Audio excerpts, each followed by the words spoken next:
Well, when you have so much to say, you don't have as much air to say all of it. So if you shorten down words, you can say more in a shorter amount of time. Okay. But anyway, Mississippi State and Texas Tech. Mike Leach versus his former team. So that should be an interesting one. It is tomorrow, so whoever wins these is going to have to pick them up today. I will be giving away one set of 4 and another set of 4 at some point during today's show, and we'll have our man Brian Dacus take care of you on that. So we just set the table for the show. But your Cowboys last night. How about it? Sunday Night Football. They came out with a different vigor last night. They came to prove a point. They won 56-14. Dak 28 for 39, 330, 4 TDs. And the first time in history, this was interesting to me, threw a TD to a running back, a tight end, a wide receiver, and an O-lineman. Shout out to the thick six, Terrence Steele. Gotta love it.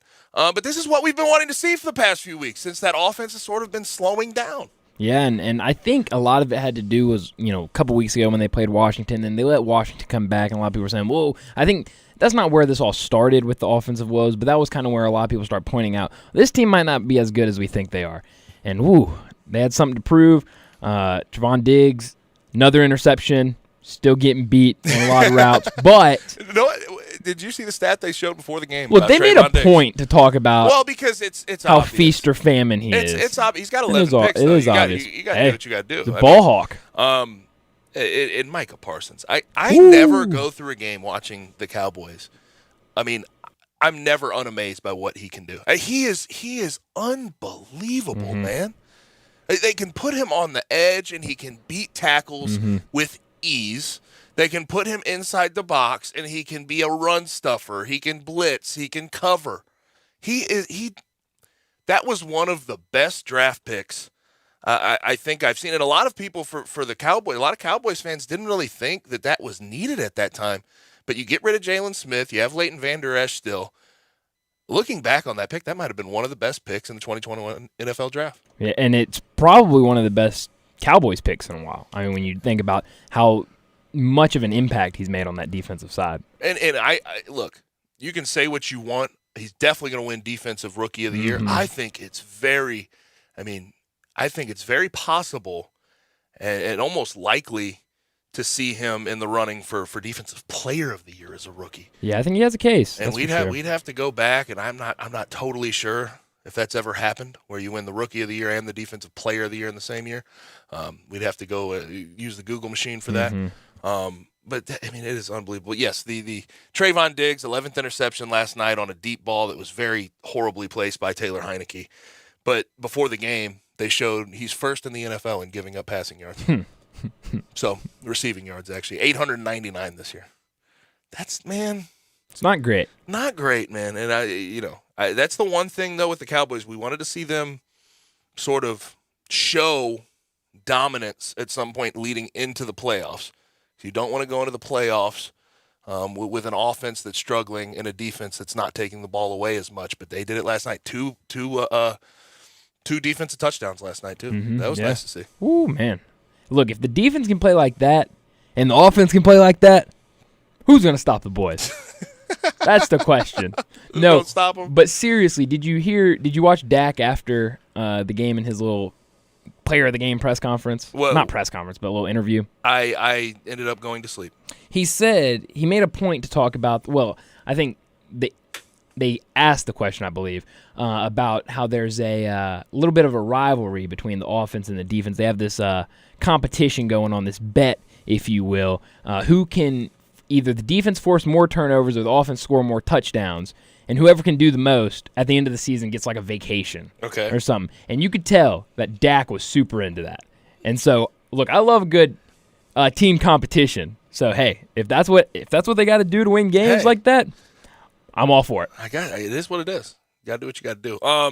Also, coming from a football player, from a guy who's been in a locker room, calm down with the Jonathan Allen, Daron Payne stuff that happened on the sideline last night. So what happened, what occurred, Jonathan Allen and Daron Payne, of course, the interior D-lineman, starting D-lineman for the Washington football team, both from Alabama, have gone a long way back. On the sideline last night, they got caught exchanging pleasantries, if you will. Yeah. And then Deron Payne mushed him with a finger. And, Jonathan Allen got up and swung and tried to hit him in the head and all that. And everybody was making a massive deal about that. I can tell you right now, that happens all the damn time. Now, does it happen on a sideline normally? Absolutely not. No, you don't want it. You don't want to show it in public, but it happens sometimes. When you're around those guys, especially like those guys have been around each other at Bama and now with the Washington football team, they're like brothers. I thought that was overplayed, and they're asking. 100%. And of course, they're going to ask about it in the presser after the game. And Deron Payne said we're like brothers, and he made it clear.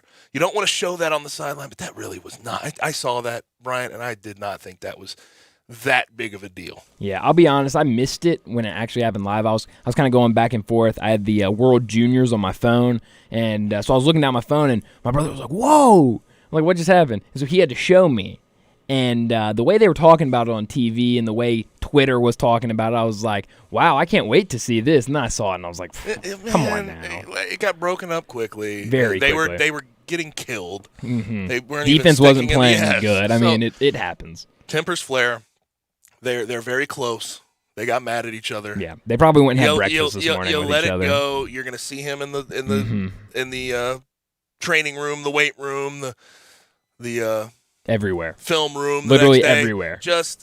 It's really not that big of a deal. We will revisit the NFL conversation at 5:30. We'll talk about NFL Week 16. We'll also make our Monday Night Football pick: Dolphins at Saints, and we'll also get to our Big Four as well. But as far as the college, the bowl lineup, it was shortened by 2. Boston College, East Carolina didn't even play, and of course Memphis, Hawaii. We'll talk about Memphis, Hawaii, and what that means at 3:30. But the game, I really want to highlight. We got off on Thursday, and once we got off, the UCF Florida game started at 7. It was full, Gasparilla Bowl. It was built up, state of Florida. Emory Jones was still playing. Yada yada yada. UCF. What'd I tell you? Absolutely, positively embarrassed Florida. It was an inside job. Look, Florida. It's crazy to think about this.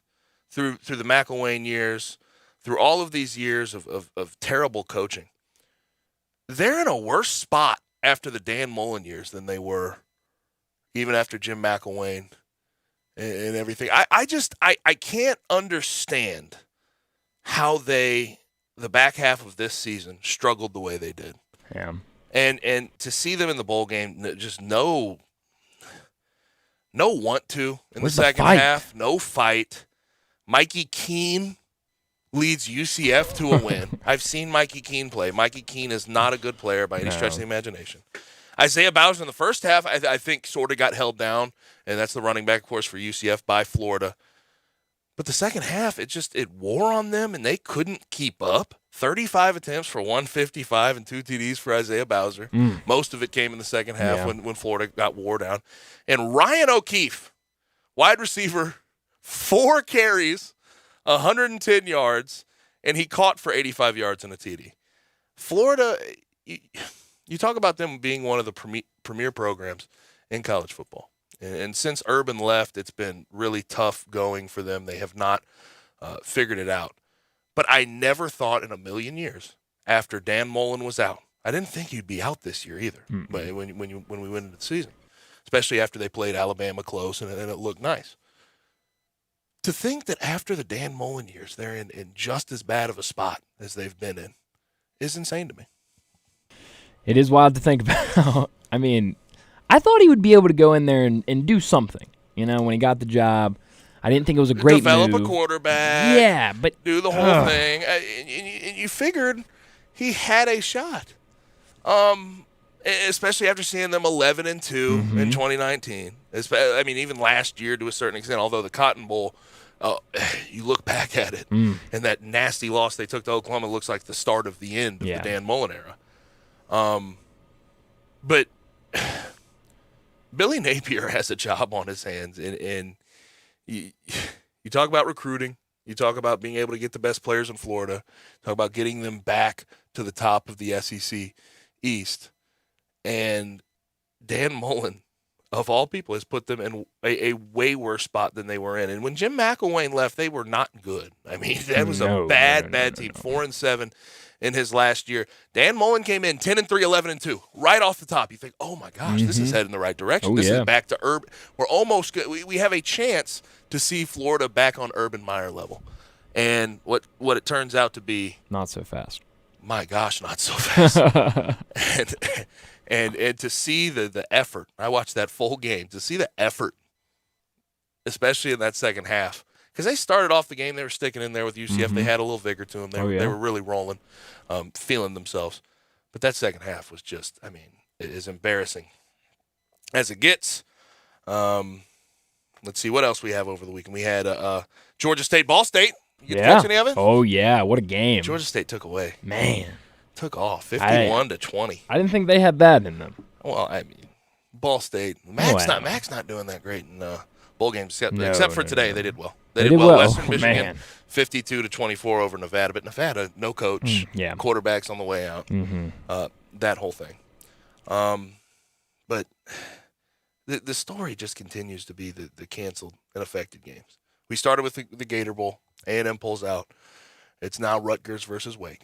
And I'm curious how people think about this before we get into top and not top story. Yes, COVID is the excuse. COVID's always going to be the point here, especially when we're talking about guys, scholarship guys, that cannot play in the game.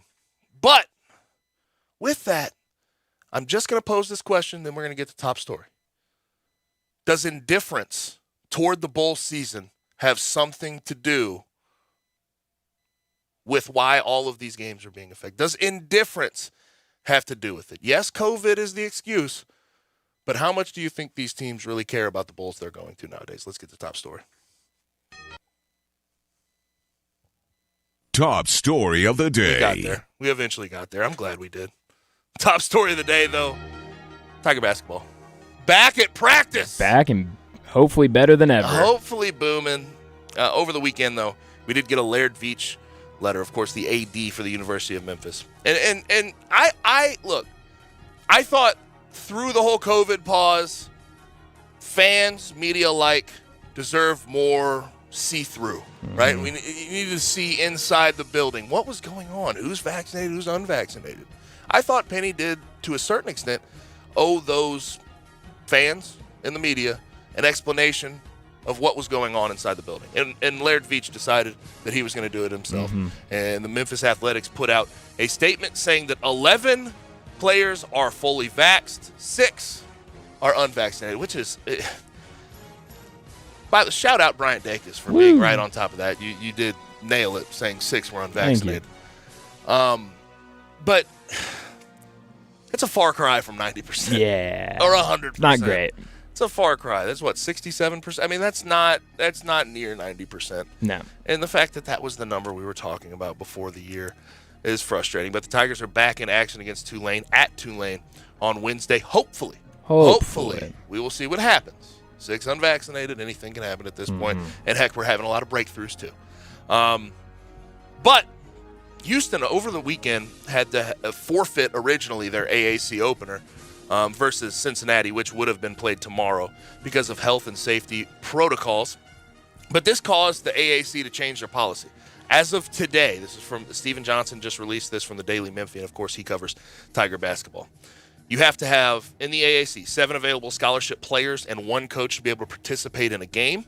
If the game can't be played, it will be called a no contest and can be rescheduled, although it's not mandatory. So no forfeits in conference play, which for the Tigers with 6 unvaccinated players, that's a good thing. Also a good thing for the Tigers, and I don't mean to put this out there I don't mean to make light of it. I'm not trying to say that it's a good thing overall, but for the Tigers, it really does seem to be a good thing. Houston guard Marcus Sasser, 17.7 points per game, their leading scorer. He's out for the year. So the Tigers are now in a spot where they don't have to forfeit. The best team in conference in Houston loses their leading scorer. Tigers, if they can stay on track, stay healthy, they can put themselves in a good position come conference play, and I really do mean that. Yeah, and I hate that Marcus Sasser's out, but like you said, I mean, they're the favorites. Memphis was behind them. It kind of opens that door wide open for Memphis to, if they can get things rolling out of this COVID break, to do some really, really positive things in conference play. Not top story of the day. Canceled and affected bowl games. Gator Bowl, A&M pulls out. Now it's going to be Rutgers versus Wake instead of A&M versus Wake. And the one thing I find interesting about the A&M situation, yes, they had COVID positives. But you're, 8-9 days out? You could have probably tested guys out of protocol. You could have done those things. But something tells me the indifference toward the bowl game, A&M not being in a good spot, Zach Calzada on the way out, I have a feeling that played a part into the decision that was made by Jimbo Fisher and Ross Bjork. I think you're probably right. And that's just the truth of it. But also Hawaii Bowl, which we'll talk about on the other side, and I will really get into it, and we'll talk about next year for the Tigers, since the Tigers' season is over at 6-6. Hawaii Bowl canceled 21 hours ahead of the game. Ugh. 21. You're telling me you didn't know 2 days before whether you were going to be able to play or not? And this is another case of indifference, in my opinion. Hawaii got accommodated. Hawaii got accommodated to be able to play a bowl game. They didn't have to travel. They just played for resorts, so the money wasn't really a thing for them. So they canceled easily. They had 20-plus cases, and not to mention Todd Graham has no control. We talked about the spaces, the Twitter space with all the players. Chavon Cordero, their starting quarterback, their starting running back, all in the transfer portal. It's frustrating, to say the least. We'll talk about it on the other side. Fenway Bowl, SMU versus Virginia, done. Gone, canceled. Military Bowl, BC versus ECU, done, gone, canceled. And there's 2 games right now that they're looking for replacements in. In the Sun Bowl, Miami versus Washington State. Miami had issues with COVID. They have pulled out officially. So Washington State in the Sun Bowl, they're looking for a replacement right now. In the Barstool Arizona Bowl, this just in, from Dave Portnoy, who's actually the president of Barstool Sports. He says that Boise State had to pull out. So Boise State pulls out. At least Central Michigan looking for an opponent. Doesn't it make sense? Central Michigan versus Washington State in the Sun Bowl or the Arizona Bowl. Just make it happen. Yeah. Seems simple enough. There's 2 teams out there right now who don't have an opponent. Let those 2 teams play against each other. We'll see how that works out. But the bowl season has just been eviscerated by COVID. And I think also indifference. I want to hear y'all's opinions at 901-360-8255. How much do you think the indifference of the bowl season is playing in to some of these cancellations? That is our top and our not top story of the day. When we come back on the other side, we sort of dive in to the Tigers and Hawaii and the Hawaii Bowl and why it was canceled 21 hours ahead of time. We'll talk about that when we come back on Sports 56 98.5. Peter Edmiston and Anthony Sane bring you Sports 56 Grind Time. Brought to you by Poultry Power. Weekdays from 1 to 3 on Sports 56 and 98.5 FM.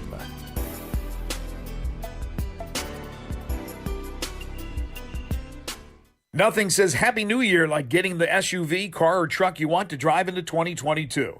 Everything you want is here at the new Auto Universe Germantown. Have you heard about this? Nothing but the best. The finest vehicles you'll see in one place anywhere. Make it to the lot and showroom on Winchester just off 385. Auto Universe is a lot full of luxury automobiles like Lexus, Infiniti, Audi, Jeep, Mercedes, Nissan, Honda, Chevy, Toyota.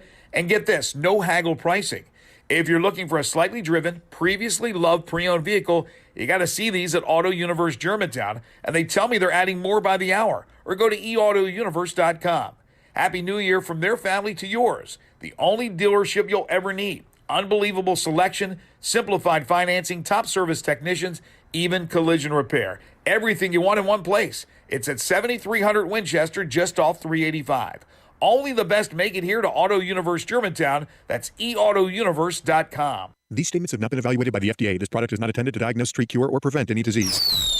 My friends, this is your year, especially in the bedroom. Blue Chew can help give you the confidence you need. Sign up at BlueChew.com. Meet online with a licensed medical provider, and if approved, boom! Get a free month supply of Blue Chew's chewables with the same active ingredients as Viagra or Cialis. Just pay $5 shipping. Go to BlueChew.com and enter the promo code WIN for your free month supply. BlueChew.com, promo code WIN. It's the most wonderful time of the year, and that means it's time for the most wonderful meal. And in downtown Memphis, that means 117 Prime. Celebrate the holidays by giving yourself and your loved ones the gift of Prime. With the amazing steaks, the extensive wine program, and add in the oyster bar, the perfect house-made desserts, and one of the best selections of bourbon anywhere in the city, and you have the recipe for a meal to remember. Soak in the cozy atmosphere while enjoying the one-of-a-kind service, and you have the perfect way to ring out the old year and ring in the new. For wonderful, you want 117 Prime.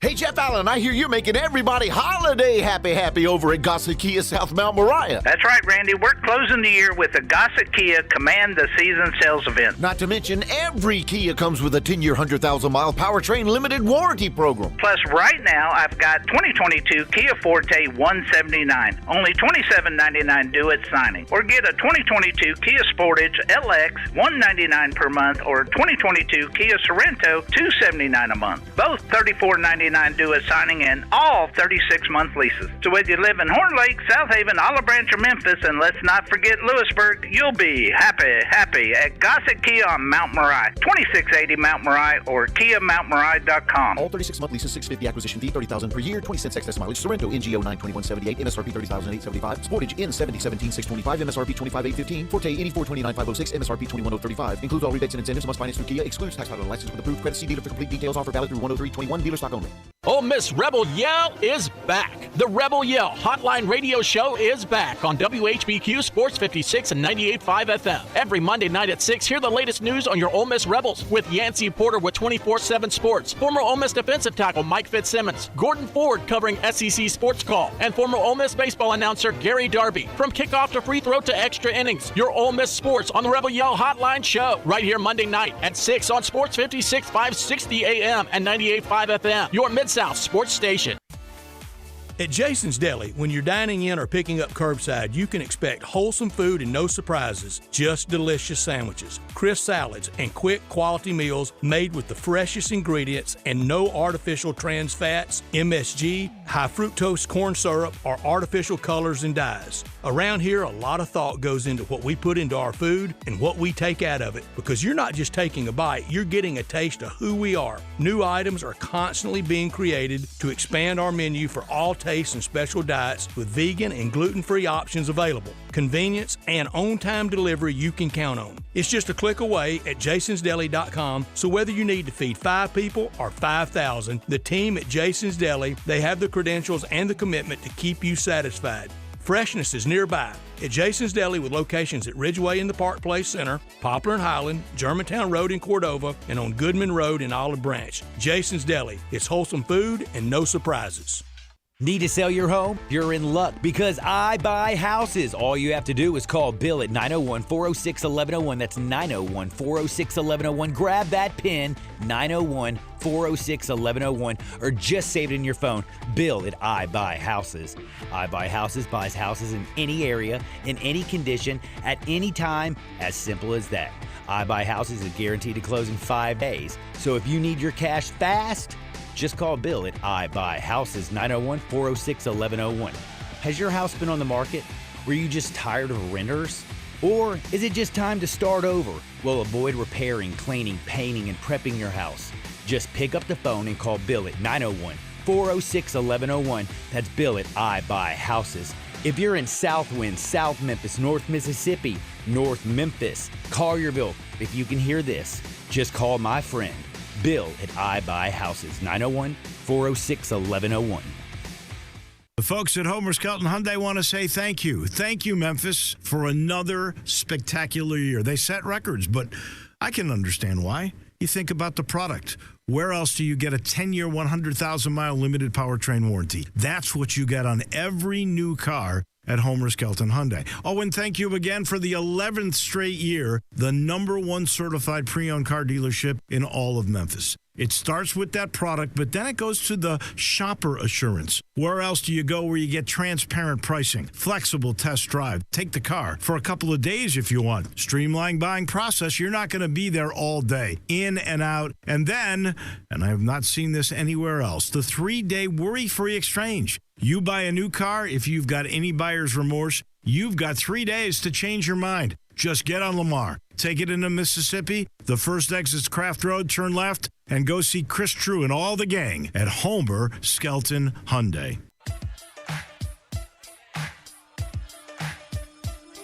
Now, back to Sports Time on Sports 56. This hour is brought to you by Lexus of Memphis. Here once again are Brett Norsworthy and Gabe Kuhn. Back rolling. Sports Time. With Gabe, no stats today. Stats will be back for the new year. January 3rd, going to do the Sugar Bowl. Going to get through all of the weekend festivities, and then he will be back next Monday. Bryant Dacus is in producing the show. Text us, AutoZone Listen Line, 901-360-8255. Get in the zone, AutoZone. You can also watch us live and message us on Twitter, Facebook, YouTube, Twitch, and at sports56whbq.com. Make sure you stay tuned. I will be giving away 2 sets of 4 tickets to the Texas Tech Mississippi State AutoZone Liberty Bowl game. Now, before we get into the Tigers and what happened on Friday with the Hawaii Bowl getting canceled, I do have to mention Georgia, who already had a couple of positive tests, JT Daniels being one. And obviously they're in the semifinal game, the Orange Bowl against Michigan. They have moved around their schedule to sort of accommodate some of their issues. They had a presser yesterday where Georgia D-tackled Jordan Davis, who's an absolute stud, biggest guy on the team by far too, calls Miami, where they're playing a hotspot for COVID. He says the team is taking precautions, masks, hand washing, less movement around non-team members. So we'll see how that works out. But if you'll remember, I got to give you a reminder, this year's semifinal and the college football playoff championship itself could be no contest, could be forfeitures. They have already made that clear. Semifinal, if one team can't play, it's a forfeit. If both teams can't play, the other game will become the championship itself. So just make sure you're aware of these things because COVID has really been ravaging the bowl season. Like I said, we already have 3 games canceled, not just the Tigers in Hawaii, the Fenway Bowl with SMU and Virginia, and the Military Bowl with BC and ECU have also been canceled. When it feels like, I don't know about you, it might just be me, but I know when this first came out, these protocols for the college football playoffs, I was like, I'm glad they have that in place, but I don't think it's going to happen. But now we've got all these games getting canceled. It's now a real possibility. Yes, no question. And you look at Alabama, the number 1 team in the country, the team that's the favorite to win it all this year. Last week they had Doug Marrone, their own line coach, and their OC, Bill O'Brien, go on into a COVID protocol. So this is happening. We're having breakthrough cases every day. It's uncontrollable, really, because of the level of breakthrough cases we're seeing.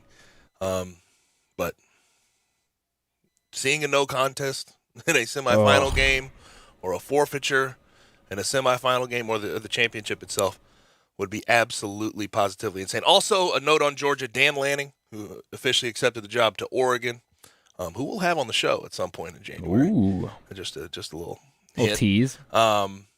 He is going to continue as the defensive coordinator for the Orange Bowl. Oh, wow. Okay. I'm not sure if they get through that game. I would assume he coaches the championship game, but not going to make speculate huge speculations on that. But he will coach in the Orange Bowl if it does get played.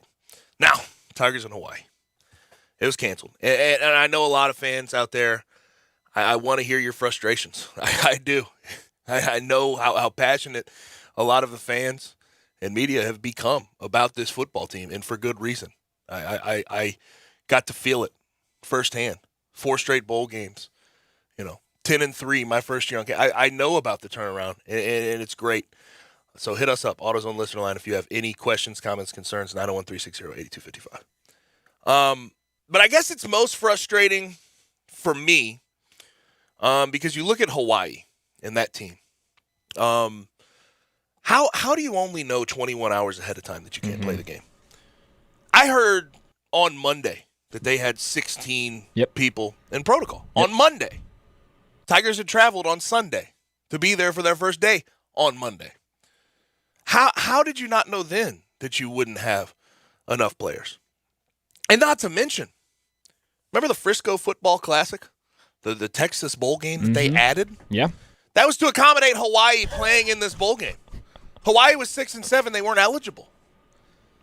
So when you look at it from Hawaii's end, and you see what the Tigers did to be able to play in this bowl game, it's not equal. No. Hawaii, they stayed in their backyard. They get to play in their 9,000-person stadium.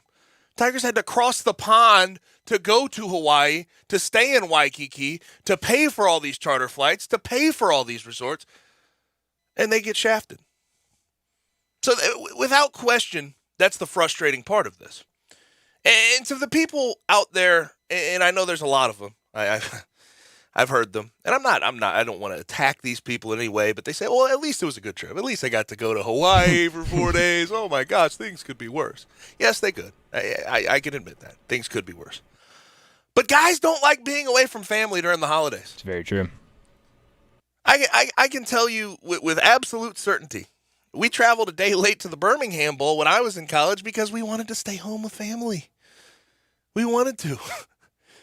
And to not play the game, to not get the actual trophy by winning the ball game is terribly frustrating. That's the reason you went to the bowl game. Now, yes, they'll get their gifts. They get the per diem. They get their money. They get all is well in that realm. But to travel to Hawaii to not play a ball game during the Christmas season, that's terrible. Mm-hmm. And I feel bad for the guys from that point of view. And the worst part about it is when you think about the seniors.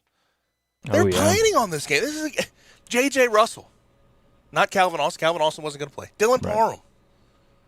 These guys, Jacoby Francis, Tyrez Lynch, all these guys that have been in the program for 5 and 6 years, they're done. Yeah. 21 hours, they learn when they're in meetings before the game. Meetings, they're watching film. And the coach is saying, hey, so what do you do? What's your adjustment on this if they give you this alignment? They learn in that meeting that they're not going to be able to play their final game as a collegiate. I feel horrible for those guys. And then from the school's point of view, from Memphis, what's the money situation? That's the question I have. Because in a lot of these cases, for a lot of people, especially at the group of 5 level, when you're playing in lower bowl games against group of 5 competition, which Hawaii group of 5 competition, you usually take a loss. It's usually a deficit you're working in to go to these bowl games. And I can only imagine staying in Waikiki at a place with an infinity pool right on the strip, right? That had to cost a lot of money. That ain't cheap. And the charter flights that far. You have to connect. You can't go straight from Memphis to Hawaii, from what I understand. So what was the charter flight situation? I just wonder how the University of Memphis is going to navigate the money situation. I'm almost positive that a loss will be taken by the athletic department, just because that's how these things work generally. Yeah. But how big? How big?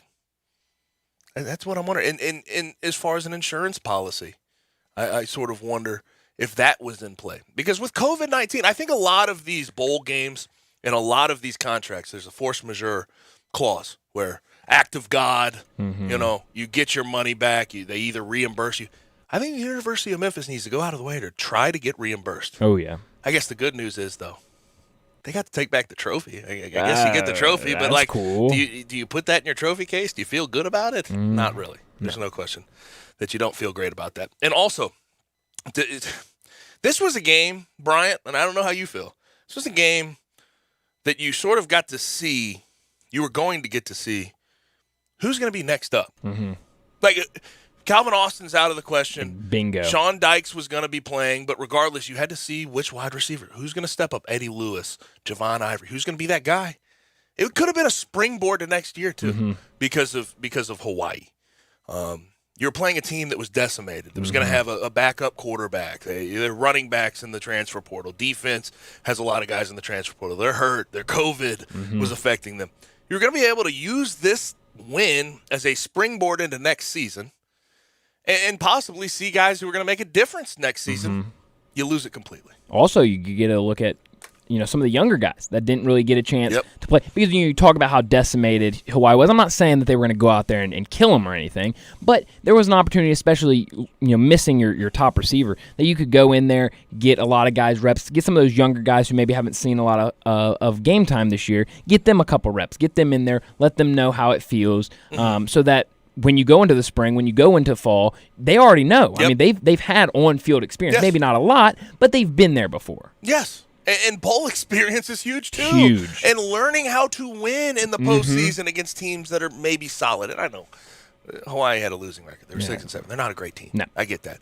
But at least you get to gain that confidence of the experience against a team who is at least, by the end of it, bowl eligible. So...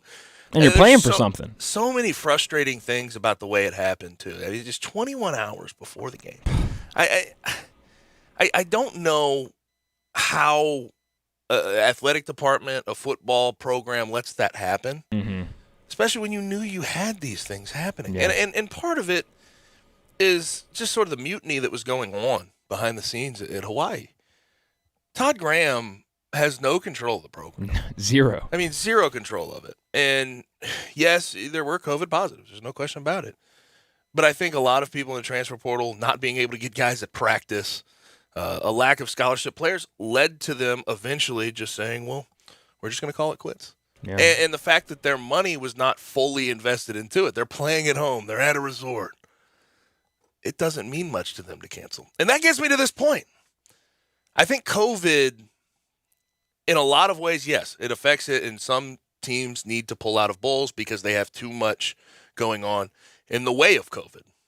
But I think it's also highlighted the indifference that we have seen in bowl season, unfortunately. And not for every team, not for every bowl. I think there's excitement around certain bowls and certain teams that haven't been there in a while, yada, yada, yada. But in the Power 5 especially, the payouts mean less to them because they're making a lot of money off their TV contracts generally. And I'm not mad even about them treating it this way. This is what it's become, right? Between opt-outs and coaches leaving, the late season injuries, right? Transfer portal. This is what it's become. And I don't blame people for treating it that way, but it's frustrating when you see Boston College, Miami, Virginia, A&M, Hawaii have all opted out. And I'll give an exception to Boston College. I really do think they had COVID issues and they could not go forward. But when you look at, let's think about this. Miami. Coach is out. Mario Cristobal's coming in. They have a good recruiting class. They're looking forward to next year. Oh, yeah. What, do they want to play a game? They get a couple COVID cases. It's easy to pull the plug and say, well, I don't want to play this game. Virginia. Bronco Mendenhall, his last year. He's done. You think those players are all that happy about that? No. They got recruited by the guy. They're in a bad spot. Couple COVID cases. They say, well, is it worth it? No, it's not worth it to me. So they pull out of the game. I mean, I think you're spot on. A&M. Yeah, bingo. 8 or 9 days. I forget the exact date. 8 or 9 days. Which before good the game. for them for pulling out early enough. That's a good point too, Bryant. Point well taken. I'm glad it was 8 or 9 days ahead of time. So the not 21, the Gator 22 Bowl hours. Could go find Rutgers. Could go find another team to play Wake. But you don't think Jimbo Fisher's thinking about next year? What, number 2 recruiting class? Yeah. You don't think he's thinking about Zach Calzada is in the transfer portal. Haynes King can't play. You don't think he's thinking about, we're going to have a third-string quarterback against Wake Forest. Do I really want to play this game? You don't think that goes through his mind? Because I do. Yeah. And not to mention 8 or 9 days before the game. I'm glad they pulled out then, Bryant. But you don't think that there's guys who could have tested out a protocol within that time? 100% they could have. Being vaccinated and all that? They could have tested out a protocol, but they didn't want to play the game. Yeah. And people may take this unkindly. They may not think I'm being a little extra on this, but it's the truth of the matter is there's indifference around the college football bowl season. Yeah, and I think, to put it in perspective, kind of, a lot of Tennessee fans and fans of college basketball were saying, maybe that's what Memphis did. Memphis had a couple positive cases, and they said, we don't really want to play this game. That's exactly what these teams are doing. They have a couple positive cases. Do we really want to play? Is this game worth it? We could just be in the off season already. Get ready for next year. And especially with the Power 5 teams, the A&Ms, the Virginias, the Miamis. That payout don't mean much to them. They're not worried about all that. They're not worried about taking some massive hit. whereas Memphis and some of these group of 5 teams are. But the difference here, the only group of 5 team that pulled out is Hawaii. Yeah. But you look at Hawaii's situation, they're at home. They get to go to a resort, miles away from campus. They get to play on their home field. So pulling out of it from a monetary standpoint doesn't matter to them. Yeah. They didn't spend that much money in the beginning. No. So I just want people to pay attention. Yes, COVID is affecting these bowls. There's no question. There's positive tests. Question. But I do think that indifference has a lot to play. COVID, as an excuse, has provided an out for the teams that wouldn't normally have an excuse in a normal worked well. year. And that's just sort of the situation. Now, time to give away some tickets. We have 4 tickets to the Texas Tech, Mississippi State AutoZone Liberty Bowl. Let's go with the third caller at 901-360-8255. We'll get those tickets, and Brian Dacus will take care of you. We'll be right back on Sports 56 98.5. Hi, everyone. This is Greg Gaston from Sports 56 Mornings. I want to send a heartfelt wish for a Merry Christmas, Happy Hanukkah, and Happy New Year to all our loyal listeners. And remember, when you wake up, please tune into Sports 56 Mornings with Eli Savoy and me. Weekday mornings from 7 to 10, right here on Sports 56 and 98.5 FM. You've heard of James Gaddis Jewelers, but have you heard what they've done lately? Everything. A tremendous selection of diamonds and jewels, gold, silver, and much more. Lots of watches, tons of custom-made jewelry, fine gemstones, bracelets, necklaces, so many choices. Romantics will love the one-of-a-kind estate and vintage jewelry. James Gaddis has experts to help you with wedding and engagement rings, plus 2 repair experts for fine watches and jewelry. Layaway and financing available. James Gaddis Jewelers at 4900 Poplar. I'm Gary York. I'm the service director at Lexus of Memphis. Our service department wants to be more than just a place where you get your oil changed. We do glass repair, windshield replacement, recalibration of your camera and sonar systems, even wheel repair, tire replacement, all the things you would expect from a luxury automotive dealer. Please check out our website. You can schedule your appointment, check out our specials, hours of operation, or if you'd like to do it in person, please reach out to one of our associates at 901-271-5199. You might not know me, but I'm Zip with the ZipCat construction app. Why are you collecting leftover construction materials, Zip? I'm turning it into cash. That's easy. You can turn leftover materials into cash. Keep it out of dumpsters and help the environment. That's why they call me Zip, the construction guru. Also, ZipCat app saves you time and money. Lets you describe a job, name your price, and get a job done. That's smart, Zip. You're amazing. General contractors, take a few minutes, price a job, and get it done. Download the free ZipCat app in the Apple Store or Google Play. Best tool in your toolbox. 2 of college football's most exciting offenses will clash in this year's AutoZone Liberty Bowl as Mississippi State takes on Texas Tech. This one could be a scoreboard buster. Then at halftime, there's more high-octane entertainment with Jason D. Williams. There's a whole lot of shaking going on. It's all happening December 28th at 5:45. Get your tickets today by calling 795-7700. The Tennessee Highway Safety Office reminds you that fans don't let fans drive drunk.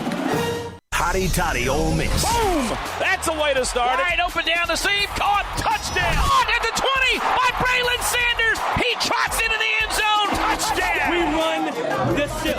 Corral is on a roll. He's got it to the 20, to the 10, to the 5. Lane Kiffin throws his clipboard. The Rebels battle Baylor in the Sugar Bowl on New Year's Day. Kickoff at 7:45 with pregame coverage starting at 5:30 on your home for the Rebels. Catch Ole Miss Rebels football right here on Sports 56 and 98.5 FM. Do you know one of the best things you can do for your employees or family's health? Provide Arctic Clear bottled water. Arctic Clear bottled water is your locally owned and operated bottled water provider. Arctic Clear is 100% natural spring water with free delivery and setup, dependable service, and no long-term contracts. What an easy choice. Call Jeff Manus today, 901-382-2363, or visit arctic-clear.com. Arctic Clear bottled water. Call now, 382-2363. That's 382-2363.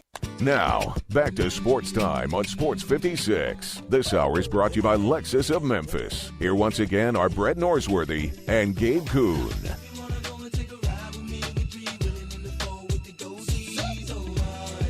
Interesting news drop here. Right before we get to the text on the AutoZone listener line, 901-360-8255. You can also watch us live and message us on Twitter, Facebook, YouTube, Twitch, and sports56whbq.com. Before we get to those texts, the CDC, with this, they're shortening the isolation period, the quarantine period for people who test positive for COVID-19 from 10 days to 5 days. That's huge. Yes, and I think it has a lot to do with the Omicron variant. And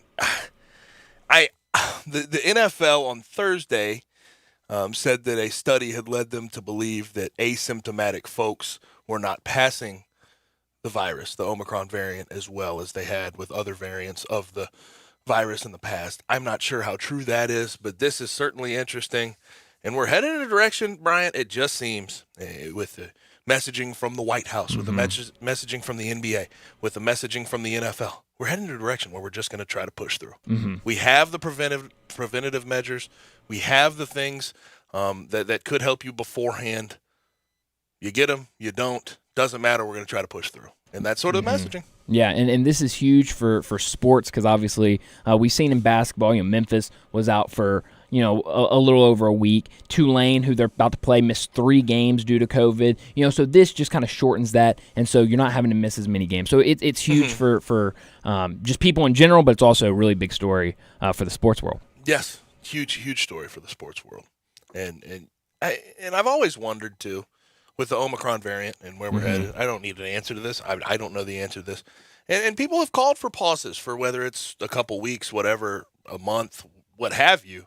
I'm just curious what a pause does in the grand scheme of things. Well, that's a great question because, the NHL went on a pause. They said they were going to pause through very brief. Well, they said they were going to pause until Christmas, and then after Christmas, well, then they went out and paused, postponed all the games for tomorrow. And obviously, no NHL players can go to the Olympics now so that they can make up those games.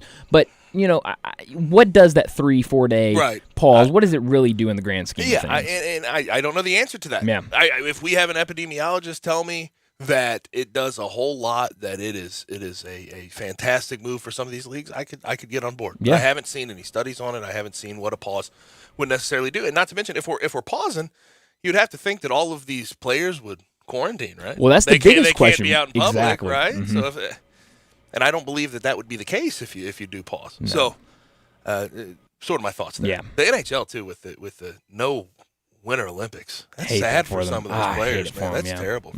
Connor McDavid was real sad about it. I don't know if you heard him talk about it. Said it's disappointing, and he called it even more so than the NHL. He said the biggest stage in the sport for him. Oh yeah, I mean, it's personally. And I'm a guy who's really trying to get into the NHL, my Seattle Kraken. But, even back when I wasn't watching NHL hockey, I watched the Winter Olympics. I watched those hockey teams every single time they took the ice. USA was always fun. Every time. And so it is always fun, I should say. you get more viewers on that game, people that aren't going to watch the NHL every night, that don't have a team, that might be in a market that doesn't get channels to watch those teams. They're going to watch the Winter Olympics. And if the USA's playing, they're going to be watching them. So it's a very big stage for a lot of these NHL guys to get more eyes on them. Got a couple of texts on the AutoZone listener line, 901-360-8255. One from Vinny about Florida football. And we talked about it in the first segment. What has happened to Florida football? Dan Mullen looked like he was on the up and up. 10-3, followed by 11-2, followed by a Cotton Bowl appearance, which was ugly, I will say, but it's a Cotton Bowl appearance nonetheless. He said, so glad Emory Jones is gone from Florida. He couldn't get off campus fast enough. Kid missed 7 wide open receivers against UCF. Inside job. To be fair with Emory Jones, there's a reason he hadn't played since he had been on campus. The fact that Kyle Trask was playing over Felipe Franks was playing over him. There was a reason that was the case. He had some good quarterbacks in front of him. Now, your point about an inside job, I don't know about all that, but I do think a fit for him as far as the transfer portal is concerned is UCF. That makes so much sense. And I keep drawing the comparison. Nick Marshall, good on his legs, not so great with his arm, but okay with his arm, just like Emory Jones is. Is what it is. Simple offense for him to grasp with Gus Malzahn. I think it's a good fit for 1 year at least, especially with Dylan Gabriel out the door. Mikey Keene, we've seen him play for UCF. He's not the answer. He's not going to cut the mustard. But Emory Jones at Florida, I feel bad for the guy because he had to sit for a while, finally got his opportunity, and my gosh, was it was this season for Florida, pure disaster with Emory Jones at the helm, and I think even more so with Dan Mullen at the helm. Got another text about Florida football. How this season ended goes to show you how bad of a coach Mullen was. Poor discipline, poor recruitment, poor players. Okay. I think it's more nuanced than that, I have to say. Coach, Dan Mullen, the way this season ended shows the discipline part and how he leads a team. Not great. toward the end there. It just was not good. He didn't have control. Offense was not being run correctly. But I don't think by any stretch that Dan Mullen's a bad coach. I don't think he is. The discipline, I'll give you. Poor recruitment, I'll give you. So poor recruitment leads to poor players, I'll give you that. But I've seen Dan Mullen in the past. He had Mississippi State winning some ball games. He can win games, that's for sure. He had Mississippi State at number 1 in the AP poll with Dak Prescott. I've seen him win ball games, and I think he can call offense. He can. He just needs the right pieces, which he could not get, and he wouldn't give. The thing about him is he wouldn't effort to go get. No. Toward the end there with Florida. He'd sort of poo-poo the idea of recruiting in general. So I don't think Dan Mullen's a bad coach. I think he can be an OC somewhere and have a good amount of success. He can develop quarterbacks to a certain extent. I don't think Kyle Trask would be Kyle Trask at Florida without Dan Mullen. No. I don't.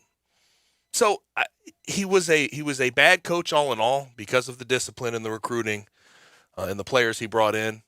But I think Dan Mullen's a little better in the grand scheme of things than this text would lead us to believe. Now, before we get to David Cobb at the top of hour number 2, a couple things in college basketball. Duke is expected to go on a COVID pause.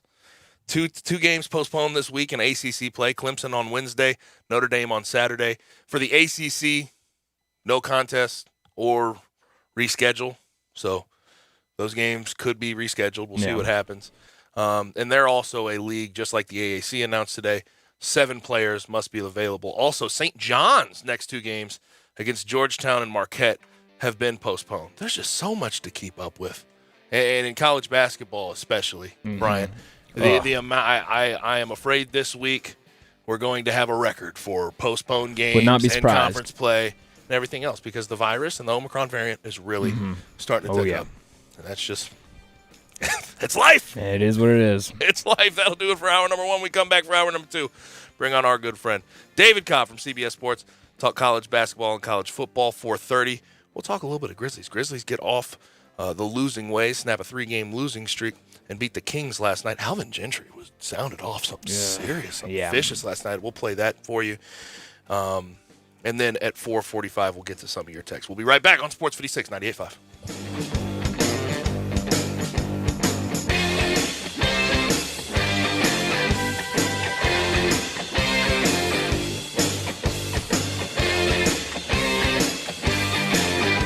Need to sell your home? You're in luck because I buy houses. All you have to do is call Bill at 901-406-1101. That's 901-406-1101. Grab that PIN, 901-406-1101, or just save it in your phone. Bill at I Buy Houses. I Buy Houses buys houses in any area, in any condition, at any time. As simple as that. I Buy Houses is guaranteed to close in 5 days. So if you need your cash fast, just call Bill at I Buy Houses, 901-406-1101. Has your house been on the market? Were you just tired of renters? Or is it just time to start over? Well, avoid repairing, cleaning, painting, and prepping your house. Just pick up the phone and call Bill at 901-406-1101. That's Bill at I Buy Houses. If you're in Southwind, South Memphis, North Mississippi, North Memphis, Collierville, if you can hear this, just call my friend Bill at I Buy Houses, 901-406-1101.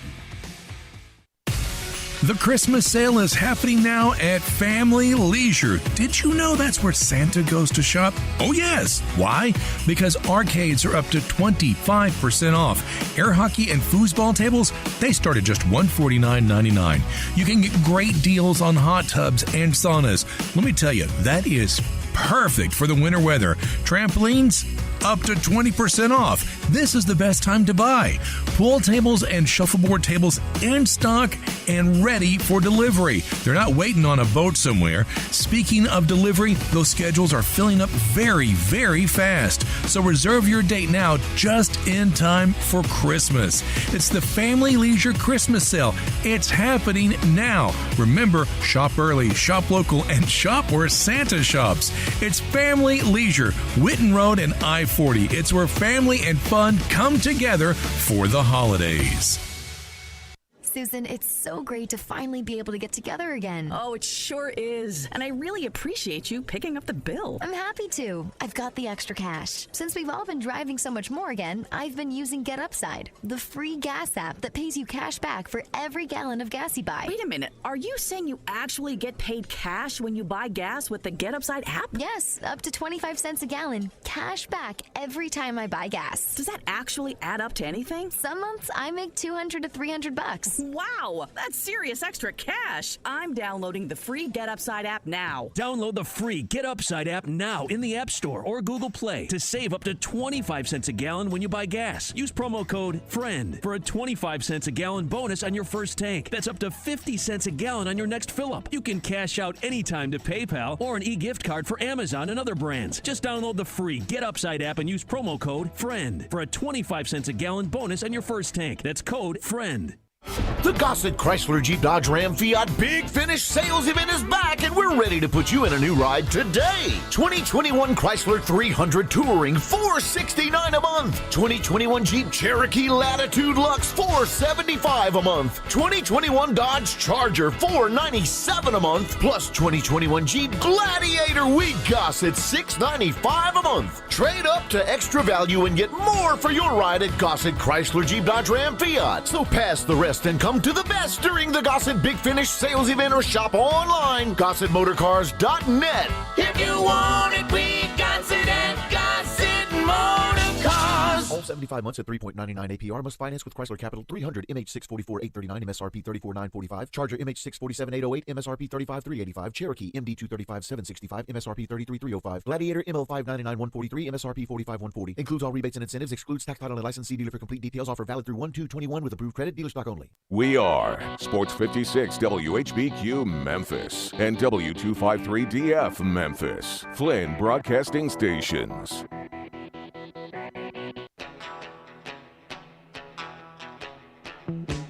Now back to Sports Time on Sports 56. Here once again are Brett Norsworthy and Gabe Kuhn.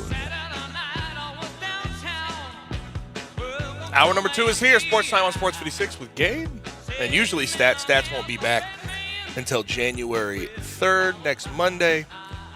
In producing the program, as always, Go Tigers 247 writer Bryant Dacus. You can follow Bryant on Twitter at Bryant_Dacus. You can follow me on Twitter at G_Kuhn, KUHN 71. Make sure you stay tuned sometime during this hour. I just gave away 4 to a lucky winner. You have to pick those up today. Texas Tech, Mississippi State tomorrow in the AutoZone Liberty Bowl. Have 4 more to give away during this hour to a certain caller, a number caller. So stay tuned for that. But without further ado, let's bring in our good friend from CBS Sports, covering college basketball and college football for them, David Cobb, at David W. Cobb on Twitter. David, what's happening, man? Man, not a lot. Just recovering from Christmas. Ate a lot of really good food. And, just did my first mile back on the treadmill. Okay. And, a couple of libations, I hope, with family? family? It was not my my best mile, I'll just put it that way. Yeah, I filled up a little too much. I need to get back in the gym. I didn't go this morning. I slept in a little bit. I mean, you know what? January 1st, Gabe. That's when everybody gets back to it. It's my New Year's resolution? It's coming. It's right around the corner. You can join 95% of the rest of the population who decides to start working out in January as well. Yeah, there's going to be a lot of people about my weight going in there at that time. But no, man, I can't do that. But here's the thing: when we talk about New Year's resolutions, the problem is when they do the whole weight loss thing and they say they're going to go into the gym, they stop. Like 2 weeks later? Yeah, they fall off the wagon. Yeah, but Gabe, you shouldn't lump yourself in with everybody else because not everybody else played offensive line at a Division I college. You have a reason to be on the upper end. You know what David, I mean? you know this better than anybody. Like I'm gonna embrace my weight. I embrace the chub, the fatness. Good for you, Gabe. In the winter I have a little extra insulation. It's always great. It's always fantastic. So look, you can try and say that I have a little more muscle bound than normal people my weight, but hey, I'll own it. I'll own the chub, the weight, if you will. But good Christmas all in all.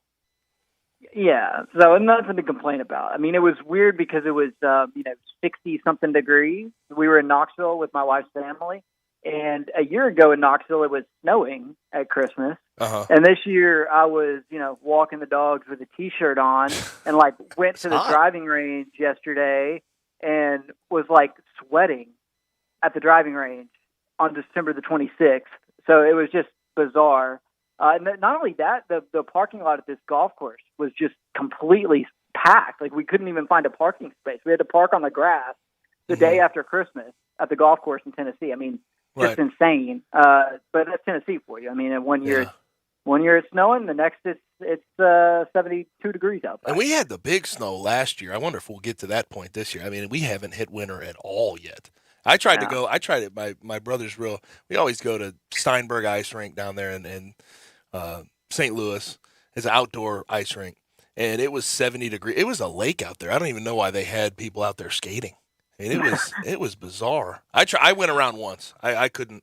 Usually I can at least go around a few times. I got around once and my feet started cramping up, David. It was not great. And and also the rental skates are the worst things ever. And they never fit you right.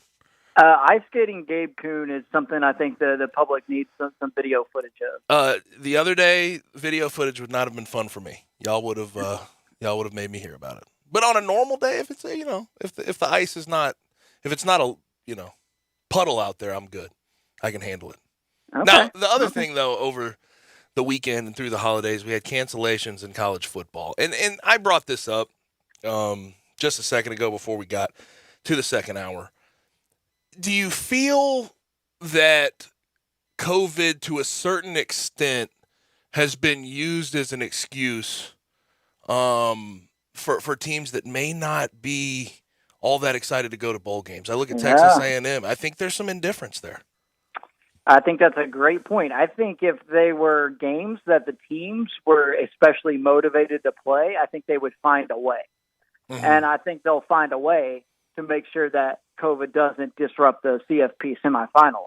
Right. So, yeah, I do think there's some legitimacy to what you're saying, because you use the example of Texas A&M. I mean, what's their motivation after an 8-4 season with all the hay in the barn already from early signing day and all that, to go out and play that game? I mean, honestly, they've already lost their defensive coordinator, Mike Elko, to Duke, and Calzada is already kind of on his way out at quarterback. I mean, there's just a lot of questions there to have to figure out for a game that really doesn't matter all that much. Yeah. So I'm with you. I think they would find a way to do it if they had really wanted to do it. And that's why, I think too, how strict can you really ask your players to adhere to stuff if you're really playing in a game that isn't all that meaningful? Are you going to say, no, you can't go home for Christmas and spend time with your family on Christmas because we've got a quick lane bowl to play in? Come on, for real. You can convince guys like Michigan, for example, was the only team of the 4 in the college football playoffs that didn't let their guys go home for Christmas. And I'm sure there were a couple that were probably not. There were probably a lot of moms that weren't real pleased about that. But I'm sure most of the players could probably get on board with it, knowing what they're heading towards. Is it ideal? No. But the stakes of the game that you're going to make it, worth the trouble of spending Christmas with, your teammates as opposed to your family. Yeah, and it frustrated me seeing some of watching Memphis get canceled and seeing some of the responses from fans and media. Well, they got a 4-day trip in Hawaii. That's not the point. That's not the point at all. Those guys want to be at home for Christmas through the holidays with their family, and they didn't get that opportunity necessarily. They did get home on Christmas Eve, so that was nice, I guess. But not to play that game is frustrating with how much you were giving up in family time over the holidays. Well, you correct me if I'm wrong here, but when you go to a bowl, you get to do some fun stuff. Right. But at the same time, you're also practicing. Yep. So it's not like they were just out there sunbathing the whole time they were there. Right. And I'm sure they had a good time. And you get the gifts, you get the per diem, you get you get all the good stuff. But the game is what you're really there for. And I thought Memphis missed out on an opportunity there. But the bigger thing there, David, is I think we need to find a way. If COVID's going to continue to be here, we need to find a way to not cancel games 21 and 23 hours ahead of time. This has to be 2 days plus, which I respect A&M for what they did in 8 or 9 days out. getting it done, although I think they could have tested some guys out of protocol within that time if they really wanted to play. But the 21 hours before the game can't happen. Yeah, sports have got to start adapting. It feels like we're still operating, especially in college football and college basketball, as if this is like the early stages of the pandemic. Mm-hmm. And like, you remember back at the beginning, right? There was all that fear over myocarditis and all the unknowns and just like, and the protocols that we're operating under now are like, feel like the same, more or less the same protocols, even though we have vaccines. We know more about COVID. Mm-hmm. And it's, there's obviously just a ton more data, a ton more information. We've successfully navigated, for the most part, an entire college basketball season and an entire college football season during COVID. And now we're still in a place after all of that where it's like, a positive case or a contact tracing can throw off the entire schedule. And it just feels like there's some catching up that needs to be done. And I think we got some good news a few minutes ago with the CDC, saying that you're not going to have to isolate for as long as you test positive. I think that could have an effect on college sports. But college basketball is an absolute mess right now. And those are, I would say some of those games at least are games that teams want to play or need to play. Unlike these bowls, like we're talking about, not a lot of incentive, but we're getting into conference play now in basketball. And these are games that need to get played. And for whatever reason, we can't really seem to find a way to do that.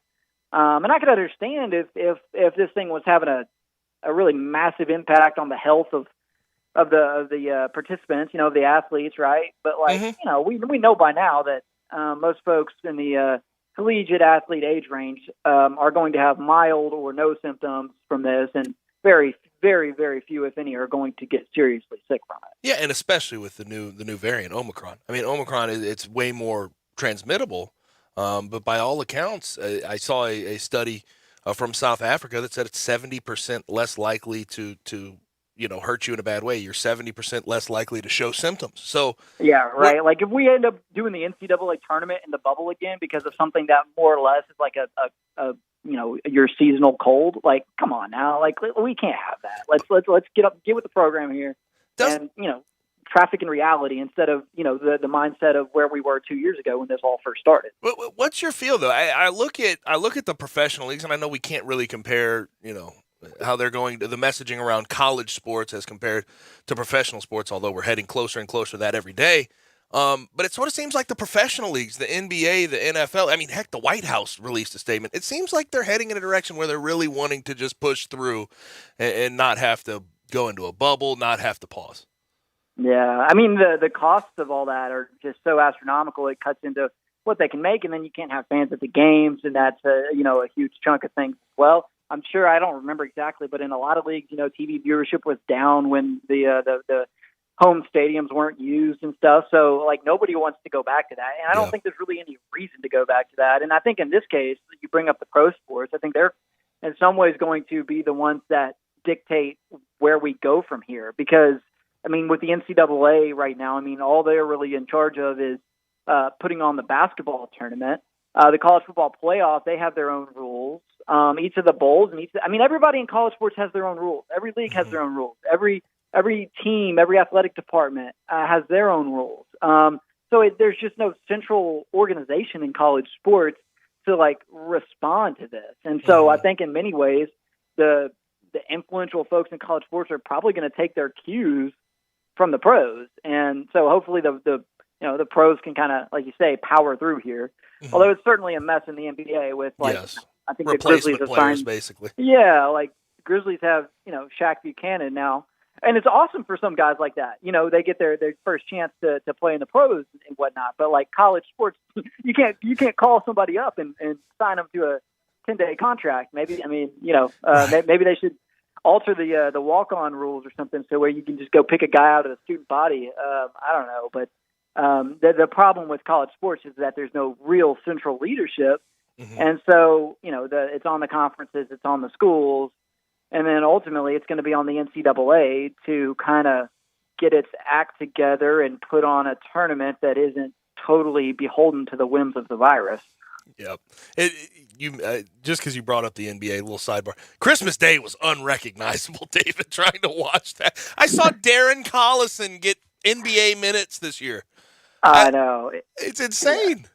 Yeah, and then you got like Joe Johnson running around out there at age 40. I mean, that's wild. I was astounded to see some of the names. Hey, but Jitty got his first start because of all this. Yeah. Shout out. The Grizzlies are so funny, man. Every time they have an injury, and you're like, oh well, that's it. Here comes the losing streak. Yeah, they're done now. And like with Dylan Brooks and Melton, wasn't it? Who were both out. Yep. You're like, okay, well, they're going to drop this one, and then nope, they go out and win by 25 on the road. Like they're just so. I don't know. I mean, it's a good quality to have, right, for sure. But the fact that they just continue to roll on, whether it's Ja or Jaren or DB, who they didn't even have for the first few weeks of the season. It's just, they somebody goes down, they just keep on chugging. It's honestly pretty impressive. Right. Last thing on COVID for in college sports, as I want to move on to a little more substance than that. What do you think is going to happen in college basketball? I know most leagues at this point are they're sort of dropping the forfeit rule. AAC did today, and they said it's going to be a no contest and you can reschedule. Do you think most leagues are probably going to head that direction?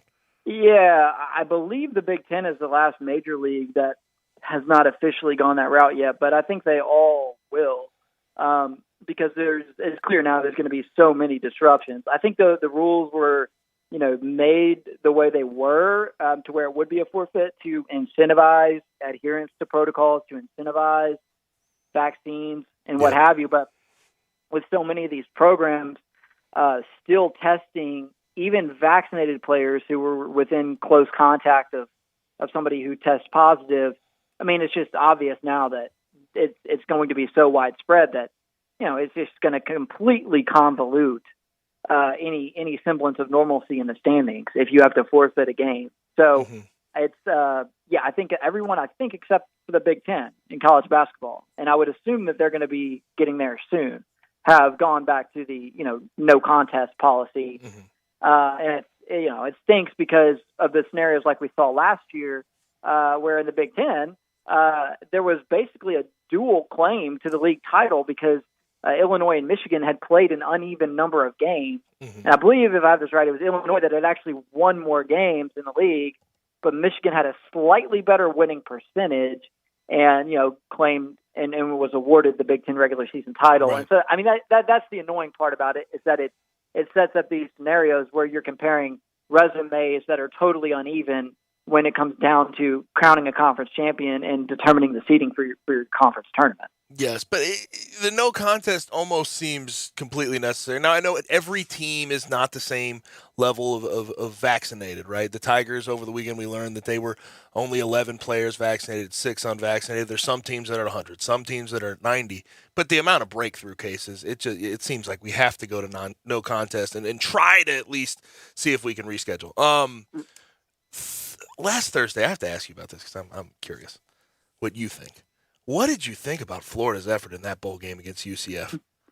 Yeah, it was all too predictable. I mean, even without, Dylan Gabriel and going through a season, I think Gus said after the game that UCF was down 28 players that it started camp with. A pretty rough year for Malzahn in his first go-round at UCF. Even with all that, you could see it coming because, Florida, talk about a lack of motivation.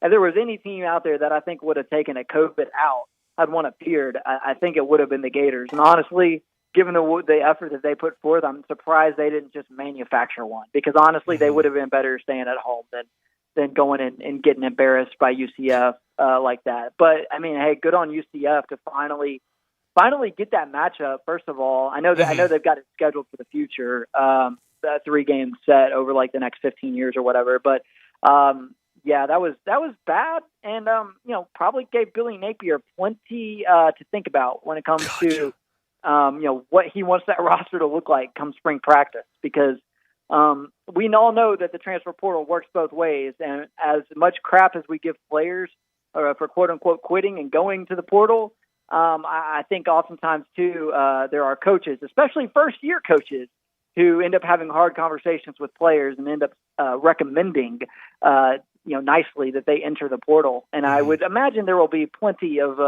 players from Florida's current roster who, in some way, shape, or form, receive that form of communication, from the new staff at Florida, especially after the way that they, really didn't put forth much of an effort in that bowl game. In the first half, they had some level of effort. Second half, they just let UCF do whatever they wanted to them. And the thing that's astounding to me, David, is to see where that Florida program is. After the first 2 years, 2018, 2019 with Dan Mullen, 10-3, 11-2, Peach Bowl, Orange Bowl, and then they got to the Cotton Bowl in year 3.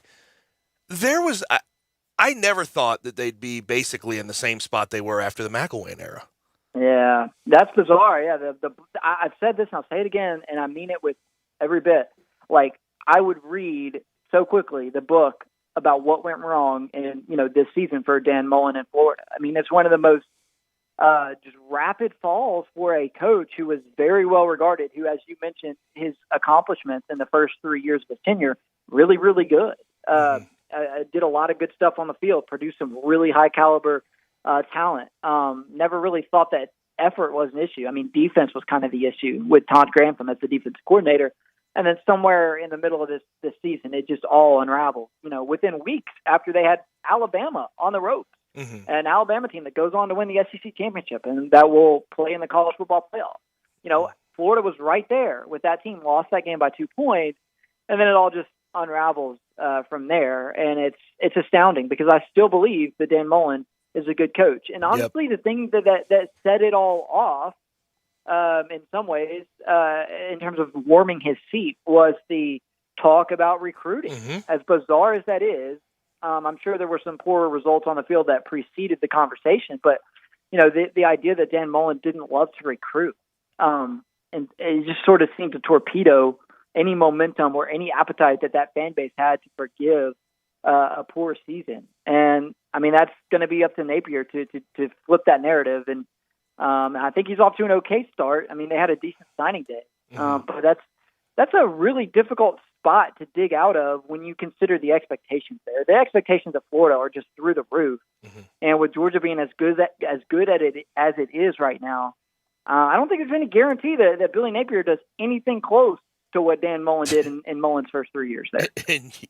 Especially year 1 and 2.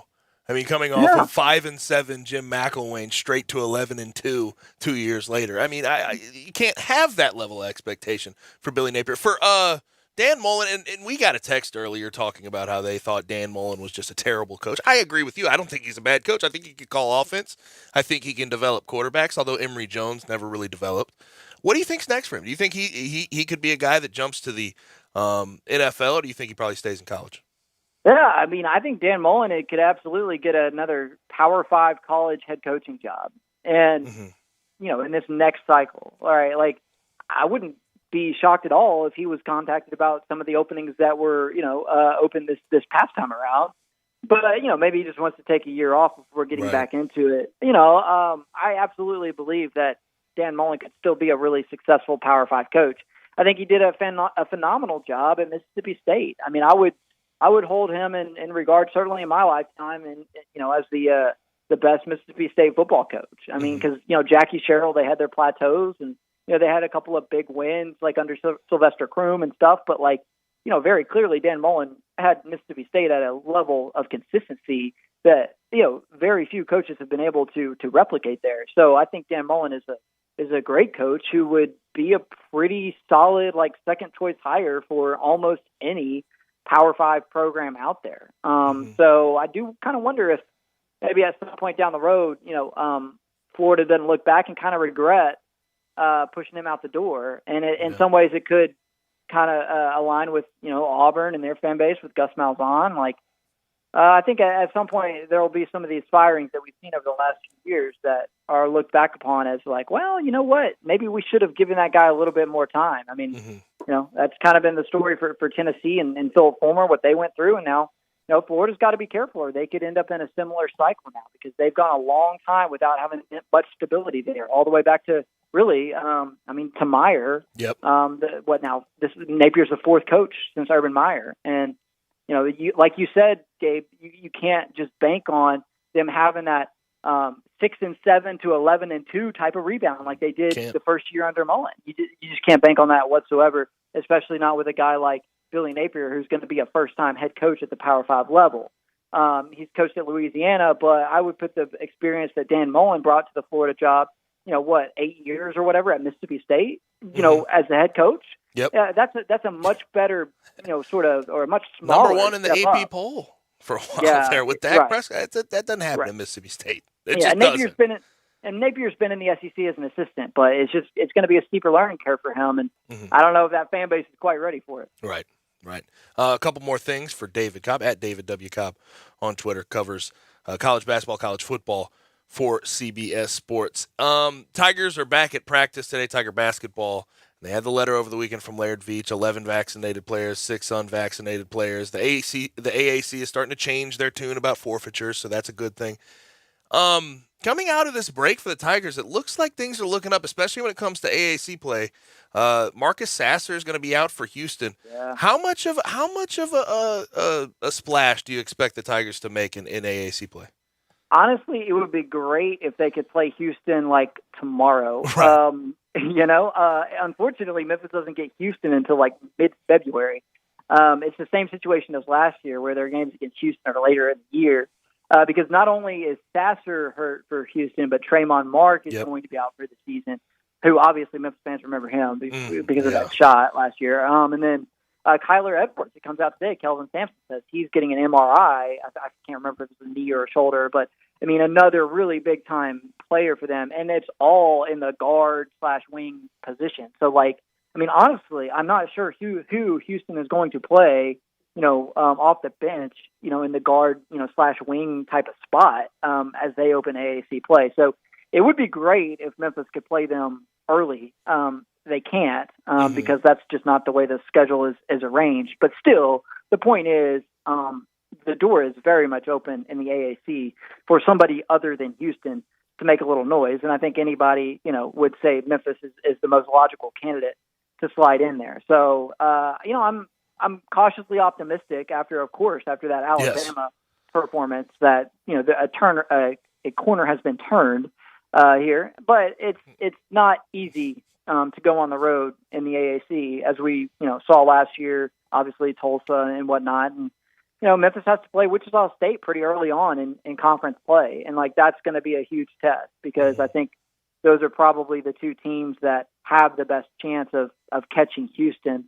So whoever wins that game, I think it's, within the next week, gets a nice head start on having a shot to win the conference. Mm-hmm.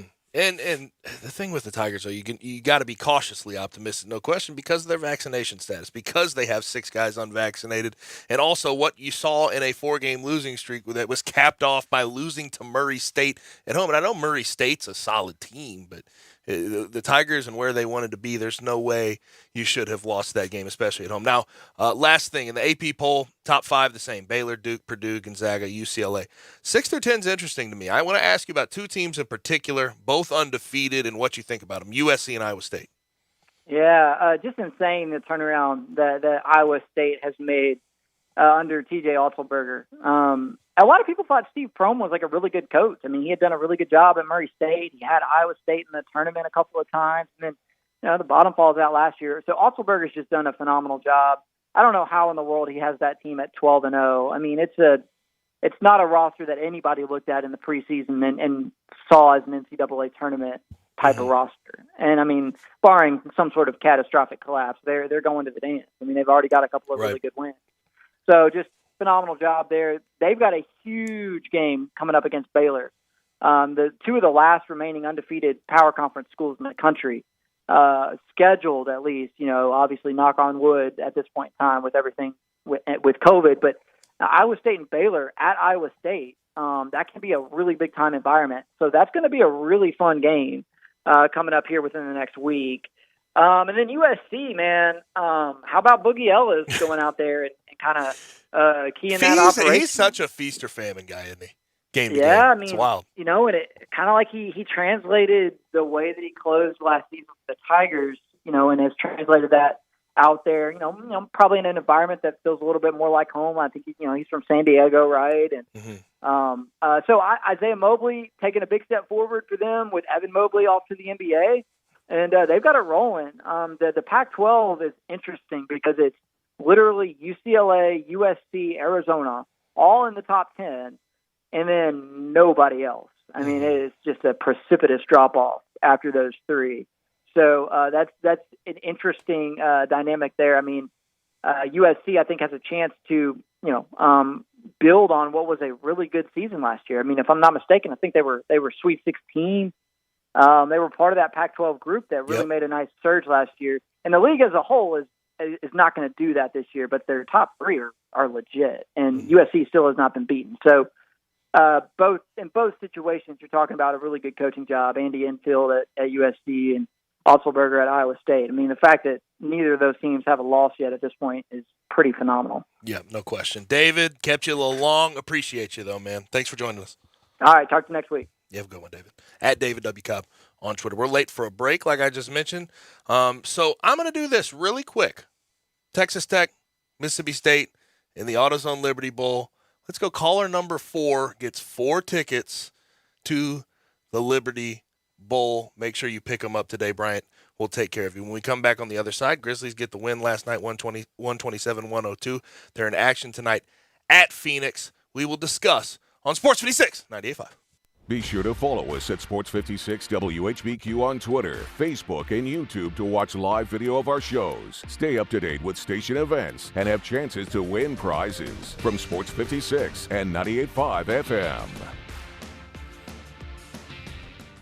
I'm Gary York. I'm the service director at Lexus of Memphis. Our service department wants to be more than just a place where you get your oil changed. We do glass repair, windshield replacement, recalibration of your camera and sonar systems, even wheel repair, tire replacement, all the things you would expect from a luxury automotive dealer. Please check out our website. You can schedule your appointment, check out our specials, hours of operation, or if you'd like to do it in person, please reach out to one of our associates at 901-271-5199. Brian Elder's Roofing Solutions. I'm Brian Elder, 867-0303. Hurricane season is upon us. Is your roof ready? Are your shingles laying down and sealed properly? Call me right now, 867-0303. They say you get what you pay for. That's why my opinion is free. Maybe you've got years of life left in your roof. If so, I'll tell you that. But if I find storm damage or a compromised roof system, I'll lay out some options for you. Don't let them tell you it needs to be replaced if it only needs a repair. Call me, 867-0303. Has your insurance company already seen it and rejected your claim? Maybe they're correct. Most of the time, they're not. They do tend to become more reasonable once I get involved, though. 867-0303. I'll measure your roof from outer space or BrianElderRoofing.com. Call 867-0303. Brian Elder's Roofing Solutions. Kevin Harlan here from Monday Night Football on Westwood One with a preview of a matchup between two hot postseason hopeful teams. The Dolphins at the Saints. Miami is on a 6-game winning streak and has played themselves onto the playoff bubble at 7-7. Second-year quarterback Tua Tagovailoa says the wins build confidence, but more improvement is needed. It has been something we've been trying to build off, but I think there's also areas that we can get better with, more so with me in the decision-making. The New Orleans Saints are coming off an impressive win over the Bucs last week. They're also in the playoff hunt at 7-7. Hall of Fame quarterback Kurt Warner will join me for the call from New Orleans when the Saints host the Dolphins on Monday Night Football. Remember to listen to Westwood One's coverage of the NFL all season long, right here on Sports 56 and 98.5 FM. Aristotle once said, knowing yourself is the beginning of all wisdom. Plato once remarked, the measure of a man is what he does with power.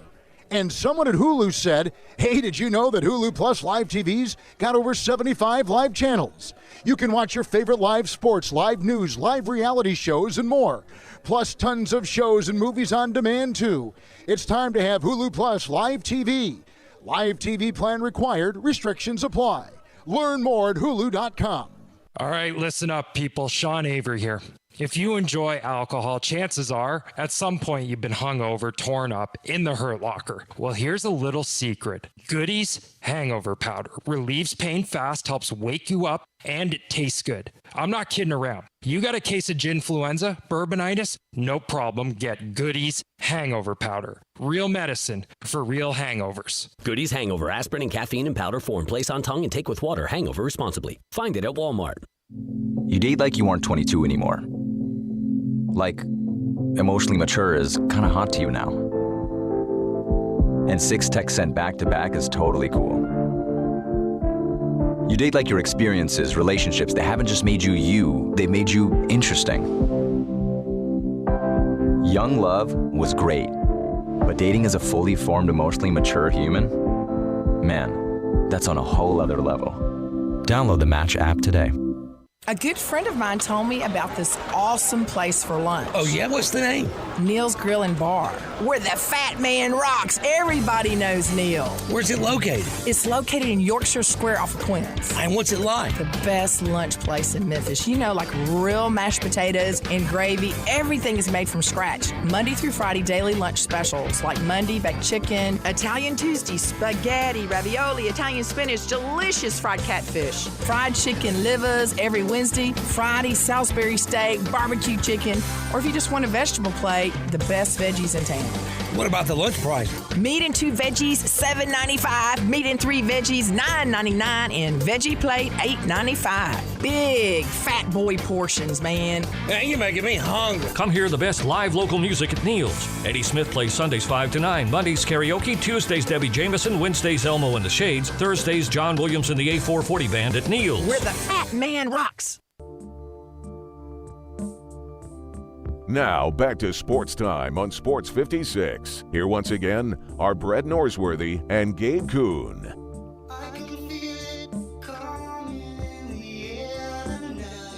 Rolling right along on this Monday edition of Sports Time on Sports 56 with Gabe. Normally with Stats. Stats will be back during the new year. January 3rd, next Monday, he will be back. Brian Dickinson producing the program. Autos on Listener Line. Text us, 901-360-8255.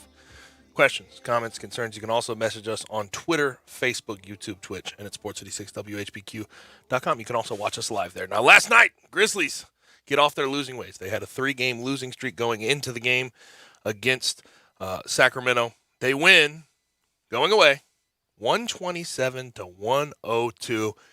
And the story of the night, outside of the COVID protocols, Dylan Brooks, DeAnthony Melton, Yves Pons, and Zaire Williams, all in COVID-19 protocols right now. So they signed Xavier Sneed to a 10-day contract. But besides that, 35 second chance points, which is a franchise record. Ooh, boy. And 19, which is an insane number in the grand scheme. 19 offensive rebounds. It's ridiculous. And the Kings, look, I like some of their young players. I think Tyrese Halliburton's a heck of a player. De'Aaron Fox, we really do like. Great, yeah. Very good at getting off the dribble. He's a blow-by machine.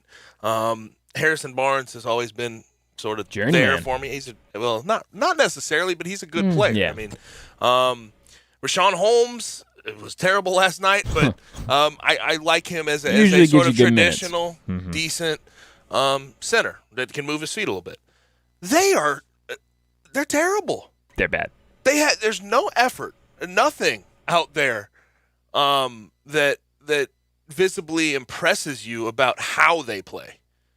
They have good players, they have good pieces, and they have for a minute now. I mean, Buddy Hield, Marvin Bagley, they have all these pieces, and it's just embarrassing the effort they put on the floor last night. And before we get to the Grizzlies, I have to play this sounder from Alvin Gentry last night about his team's performance. It's the most disappointing I've been in 34 years in the NBA. I can honestly say that performance was absolutely ridiculous. We didn't play hard. We didn't compete. We gave up 19 offensive rebounds for, 37 points or some astronomical figure. We didn't guard the ball. We didn't guard screen and rolls. We didn't follow the game plan. All of those things. And to be honest with you, it's the most disappointing game that I've been involved with. No competitiveness whatsoever. And then we got those guys out there talking about, when you have,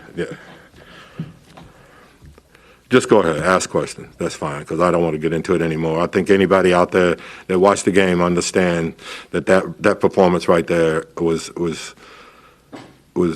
absolutely, it was just ridiculous. I don't know any other words to use, because we didn't compete and we didn't do anything. We didn't move the basketball. We didn't attack them. We didn't stop their drives. We didn't stop their screen and rolls. We went over a couple simple plays today, and we didn't guard them at all. So, yeah, I'm totally disappointed, and everybody in this building should be disappointed. Alvin, were you able to share that same kind of message to the locker room after the game? Yes, I did. I made sure that I did. I'm telling you guys, you can't get a reputation in this league of being a team where you can come into their home gym and do what they just did to us. I'm just telling you, it will stay with you in the NBA. If you let teams come in and do what they did to us, they basically toyed with us. And we're not that team. We're not a team that people should come in here and be able to toy with. So, yes, if you ask me if I'm upset and disappointed, you're damn right I am.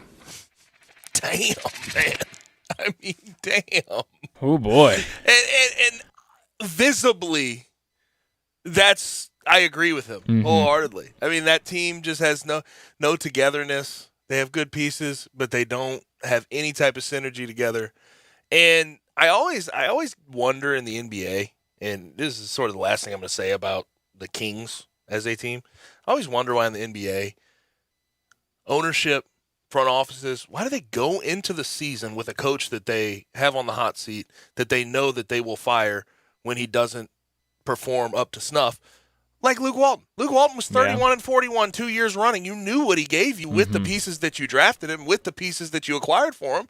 Why'd you go into the season with the guy on the hot seat? I never understand why NBA franchises do that. I guess there's some level of continuity that you want to have, but if you get a good coach in there with the pieces that the Kings have, you can win ball games. Like you truthfully can. And I do not understand the Kings' plan of attack. It really is just a poverty franchise. I mean, it just is. It just is. I mean, they haven't been in the playoffs since, 2006? It's been a minute. It's been forever. And there's a reason for that. I don't think it's necessarily coaching. I think it has to do with everything else around that franchise. It's just poverty. Just bizarre. Just absolute poverty. But last night, from the Grizzlies' point of view, good game. Oh, yeah. All around. I thought Steven Adams, while the stat line looks relatively regular, 10-9 and 6 assists last night. And that's part of the reason I love him with this group is because he'll move the ball, unlike Jonas Valanciunas did. And I like Jonas Valanciunas, but he moves the ball. He tries to get other guys and set up other guys to score at the rim. But Steven Adams definitely put his imprint all over this one. Oh, yeah. I mean, what he did on the offensive glass, 6 offensive rebounds, he was just bullying them. It was huge. The entire night. Oh, yeah. And I can't say enough. I've said it a million times. He makes a lot more sense with this core group of the Grizzlies. It allows Desmond Bane to do what he did last night. 28 points, 11 for 19 from the field, 4 for 6 from 3. It allows John Morant to have 18 points, Jaren Jackson Jr. to have 21 on 18 shots. It opens the floor for everybody. It lets everybody else get more involved offensively. Yeah, he doesn't. It's because he doesn't need his looks. I mean, he doesn't need them to get the ball down to him. He knows that what he is he gets rebounds. If he has a putback, put it back up. If he has an open pass, he knows to make it. It's a great fit. Yes, and he's the opposite of getting in the way. He does not get in the way. At times, I mean, you want him to be more offensively inclined with finishing at the rim because it gets a little ugly at times with him. But what he does for the team, you can't really put a price on it because I think it has become more important to have a less offensively inclined big, a guy that's not going to be a focal point of your offense like JV was. And I know a lot of people will still hang on to JV, and there's a reason you like the guy. He was fantastic here. But Steven Adams makes so much more sense, and I will continue to say that through the season, especially when you look at the Grizzlies, 20-14 right now. spot in the Western Conference, it shows for itself. They got good contributions off the bench last night. Brandon Clark, 14 points, 5 for 6. And Brandon Clark this year, as opposed to year 2, because his rookie year, he was fantastic. And what he did was play within himself. He never overreached. He never tried to do too much. And I think he's sort of gotten back to that this year when he's been on the floor. And that's good to see. Yeah. And I think, this is just speculation here. I think there's good chemistry between him and Tillman, but I think bringing in a guy like Tillman and giving him a lot of playing time last year, it kind of, he couldn't get in that rhythm that he was in that first year. I think kind of knocked him off that rhythm just a little bit. And so now I think he's able to kind of get back into the swing of things, and he's starting to look more and more like he did that first year. I agree with you completely. Kyle Anderson also off the bench, 14 points, 5 for 8 from the field, and he just sort of does a little bit of everything. 3 rebounds, 3 assists. Last night, I don't know if he really got the blocks and the steals, but normally he does. Kyle Anderson has become a really integral part of this team, but I don't think he's untouchable by any stretch of the imagination. No. And I think other teams, when you look at the trade deadline this year, when you look at the fact that he's in a contract year, you wonder if the Grizzlies office is thinking about possible ways to move him. I don't know about that. I'm just sort of speculating. But in a contract year, they're going to have to re-up him for a pretty hefty price if you get into the offseason this year. You wonder if you can move him for some other assets. Yeah. Maybe. I guess we'll have to see closer. But we are getting breaking news that DeAndre Ayton is also going to be out tonight. Oh my gosh! For the Suns. I haven't even got to the Suns. Well, yeah, but that makes, just since we're on it, yes, go ahead. DeAndre Ayton, Jay Crowder, Coach Monty Williams, and Elfrid Payton all out tonight for the Suns. Which is, in the grand scheme of things, without having DB on the floor, it'll help the Grizzlies. Sort of sticking that game. The Suns, I mean, that's a really good team. It's a very, very good team. Oh yeah. And especially. And I do believe Monty Williams, as far as in-game coaching and drawing things up on the sideline and helping his team out from the sideline, more than any other NBA coach, I think he does a really good job. And part of that is Chris Paul being who he is. He can get them all in order very quickly. But that should help tonight. Monty Williams in COVID protocol. The Kevin Young's going to be the acting head coach. And then you said DeAndre Ayton, Jay Crowder, Elfrid Payton. Yep. So they're going to be thin tonight. Yeah. How did you enjoy NBA Christmas Day? I loved it. A great day of basketball. Kemba Walker looking like, young Kemba Walker. And then you just have a great day of basketball, sprinkle in some NFL in there. And then you finish the night with our guy, Charlie Brown, playing 8 minutes and scoring 2 points. I think grabbing a rebound, too. I'm not. It's a Christmas miracle, Charlie Brown. I'm not sure if anybody caught this, but the night before, so on Christmas Eve, The Replacements was on at night. Was it really? Or it might have been the day before Christmas. It might have been the 23rd that night. What a setup. But The Replacements was on, and I can't help but think about that when I was watching Darren Collison play NBA minutes. It was awesome. It was great. And the NBA, you knew they were going to push through. There's going to be no pause because of all of the rights that go around. That's a huge payday for them. For NBA Christmas Day. That's massive. You can't lose that if you're the NBA. I personally love all these replacement players. It's either old guys that I used to watch in the NBA, or it's guys that I watched in college that never made it to the NBA. And I'm like, oh, I remember him. He played at wherever. I do want to caution that. I look at it that way too. But I do want to ask, I guess more than caution, I want to ask, text line, 901-360-8255. I'm curious about this. Do you think it hurts the product? Is the product less watchable? Is it not as good because of all the replacement players that you saw on NBA Christmas Day? I mean, because I would say so, yes. Oh, yeah, because, you don't have that star power that you're used to. I mean, you're used to getting up on Christmas Day, and you're used to watching, KD out there and Kyrie, and those guys weren't there, and so it took a little bit away. I know I was watching with my dad, and, he's more of just a casual NBA fan, and he was like, who are these guys? Who are we watching? Good question. And I was like, well, that's a great question, Dad. I don't even know. I mean, my gosh. The fact that Dallas was sort of decimated to the point where, this has been like this for a few games. Frank Ntilikina getting legit huge minutes on Christmas Day for them against the Jazz. 17 points, by the way, for Frank Ntilikina. I remember when he was the hot name in the draft. Oh, God, he went to the Knicks, and everybody was like, oh, he's the next great point guard. And I know it's fun. It's interesting. I've always sort of liked him. I've always liked him as a player. Yeah. Good defensive player for the most part. Offensively, not as inclined. More of a mid-range guy. Not really can't shoot from the perimeter very well. No. But I've always liked him. Yeah. I've never had a problem with him. Thought of him is high IQ, handle the ball, on the ball point guard. But it just not quite happened. Not quite happened. When we come back from the break, have a couple of texts that we want to get to. Also, a couple more notes on the NBA. When we come back on Sports 56 98.5.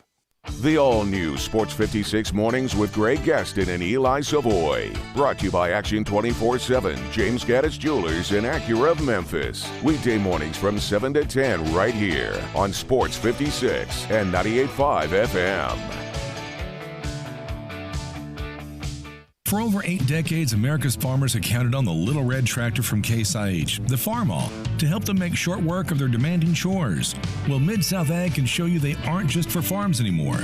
With horsepower ranging from 30 to 105, plus an army of attachments, they can tackle every chore on your to-do list, from hauling and mowing to loading and towing and then some. Stop by Mid-South Ag Equipment or call 662-890-3141 to find a Case IH Farmall that's right for you. Get ready to command the season in your new Kia from Gossett Kia on the Pike. All with Kia's year-end push and a 10-year, 100,000-mile powertrain limited warranty to back them up. 2022 Kia Forte 41 MPG $179, only $27.99 due at signing. Or 2022 Kia Sportage LX front-wheel drive $199 a month. Or 2022 Kia Sorento $279 a month, both only $34.99 due at signing, all 36-month leases. If you're ready to end the year in a big way, come see Bobby J today. He's ready to buy your sleigh and put you in a new Kia. That's Gossett Kia, 1900 Covington Pike, or shop 24/7 KiaCovingtonPike.com. If you want it, we got it at Gossett Motor Cars. All 36-month leases, $650 acquisition fee, $30,000 per year, 20 cents excess mileage. Sorento, NGO 92178, MSRP $30,875. Sportage, N 7017-625, MSRP $25,815. Forte, $8429,506, MSRP $21,035. Includes all rebates and incentives. Must finance through Kia. Excludes tax title and license with approved credit. See dealer for complete details. Offer valid through 103/21. Dealer stock only. Hi, this is Troy Fiveash, owner of Fiveash Roof Services. As we all know, Memphis can be a hotbed for severe weather, and that weather can play havoc on our roofs. Most people don't know what they should do first when they're concerned about the condition of their roof. Call their insurance company, call a contractor, or trust a door-to-door salesman that's making claims that are hard to believe. My advice would be call the contractor that you know and trust. If you don't know any, research your local contractors and give 2 or 3 a call. I hope your research will lead you to us. Have your roof inspected, decide for yourself what you should do, and whether or not you should file a claim with your insurance company. It's your home, it's your policy, and it's your money. Don't let anyone pressure you into anything. If you give Fiveash Roofing a call, we promise personal service with a member of our family with no pressure and no hype. Fiveash Roof Services, proud partner of the Memphis Tigers and the official roofer of the Tigers home team. Fiveash Roofing, fair, honest, and ethical. 367-0050 or memphisroofer.com. Fiveash Roofing, it's what we do. We're here for you. You date like you aren't 22 anymore. Like, emotionally mature is kind of hot to you now. And 6 texts sent back-to-back is totally cool. You date like your experiences, relationships, they haven't just made you you, they made you interesting. Young love was great, but dating as a fully formed, emotionally mature human, man, that's on a whole other level. Download the Match app today. I'm with Pat Donahue from the Rendezvous Shipping Kitchen. Pat, how are things downtown at the Shipping Kitchen? Thanks, Brett. Wow, what a year it's been. 2020 threw a lot of changes at us. One of them was our great Memphis customers figured out how to ship our ribs all over the country. Pat, we know you ship your ribs and shoulder all over the country. What are some of the other popular packages? One of our most popular packages that's come out in the last year or two has been the barbecue nacho box. Well, our nacho box is an all Memphis box. It includes our pork shoulder. It includes our friends at Poncho's cheese dip. Also includes Brim's chips, Felicia Suzanne's peppers, a bottle of our barbecue sauce, a bottle of our famous seasoning, some reheating tips, wet naps, cook hats, and you can even throw in a box of Dinstall's Cashew Crunch for the sweet tooth. And Pat, this ships overnight just like the rest. Brett, it sure does. Where do we order this great food? You can get these boxes by visiting our website. Go to www.hogsfly.com. In the Alley in Mr. Charlie Virgos' Rendezvous, a family-owned restaurant in downtown Memphis since 1948. Now, back to Sports Time on Sports 56. Here once again are Brett Norsworthy and Gabe Kuhn.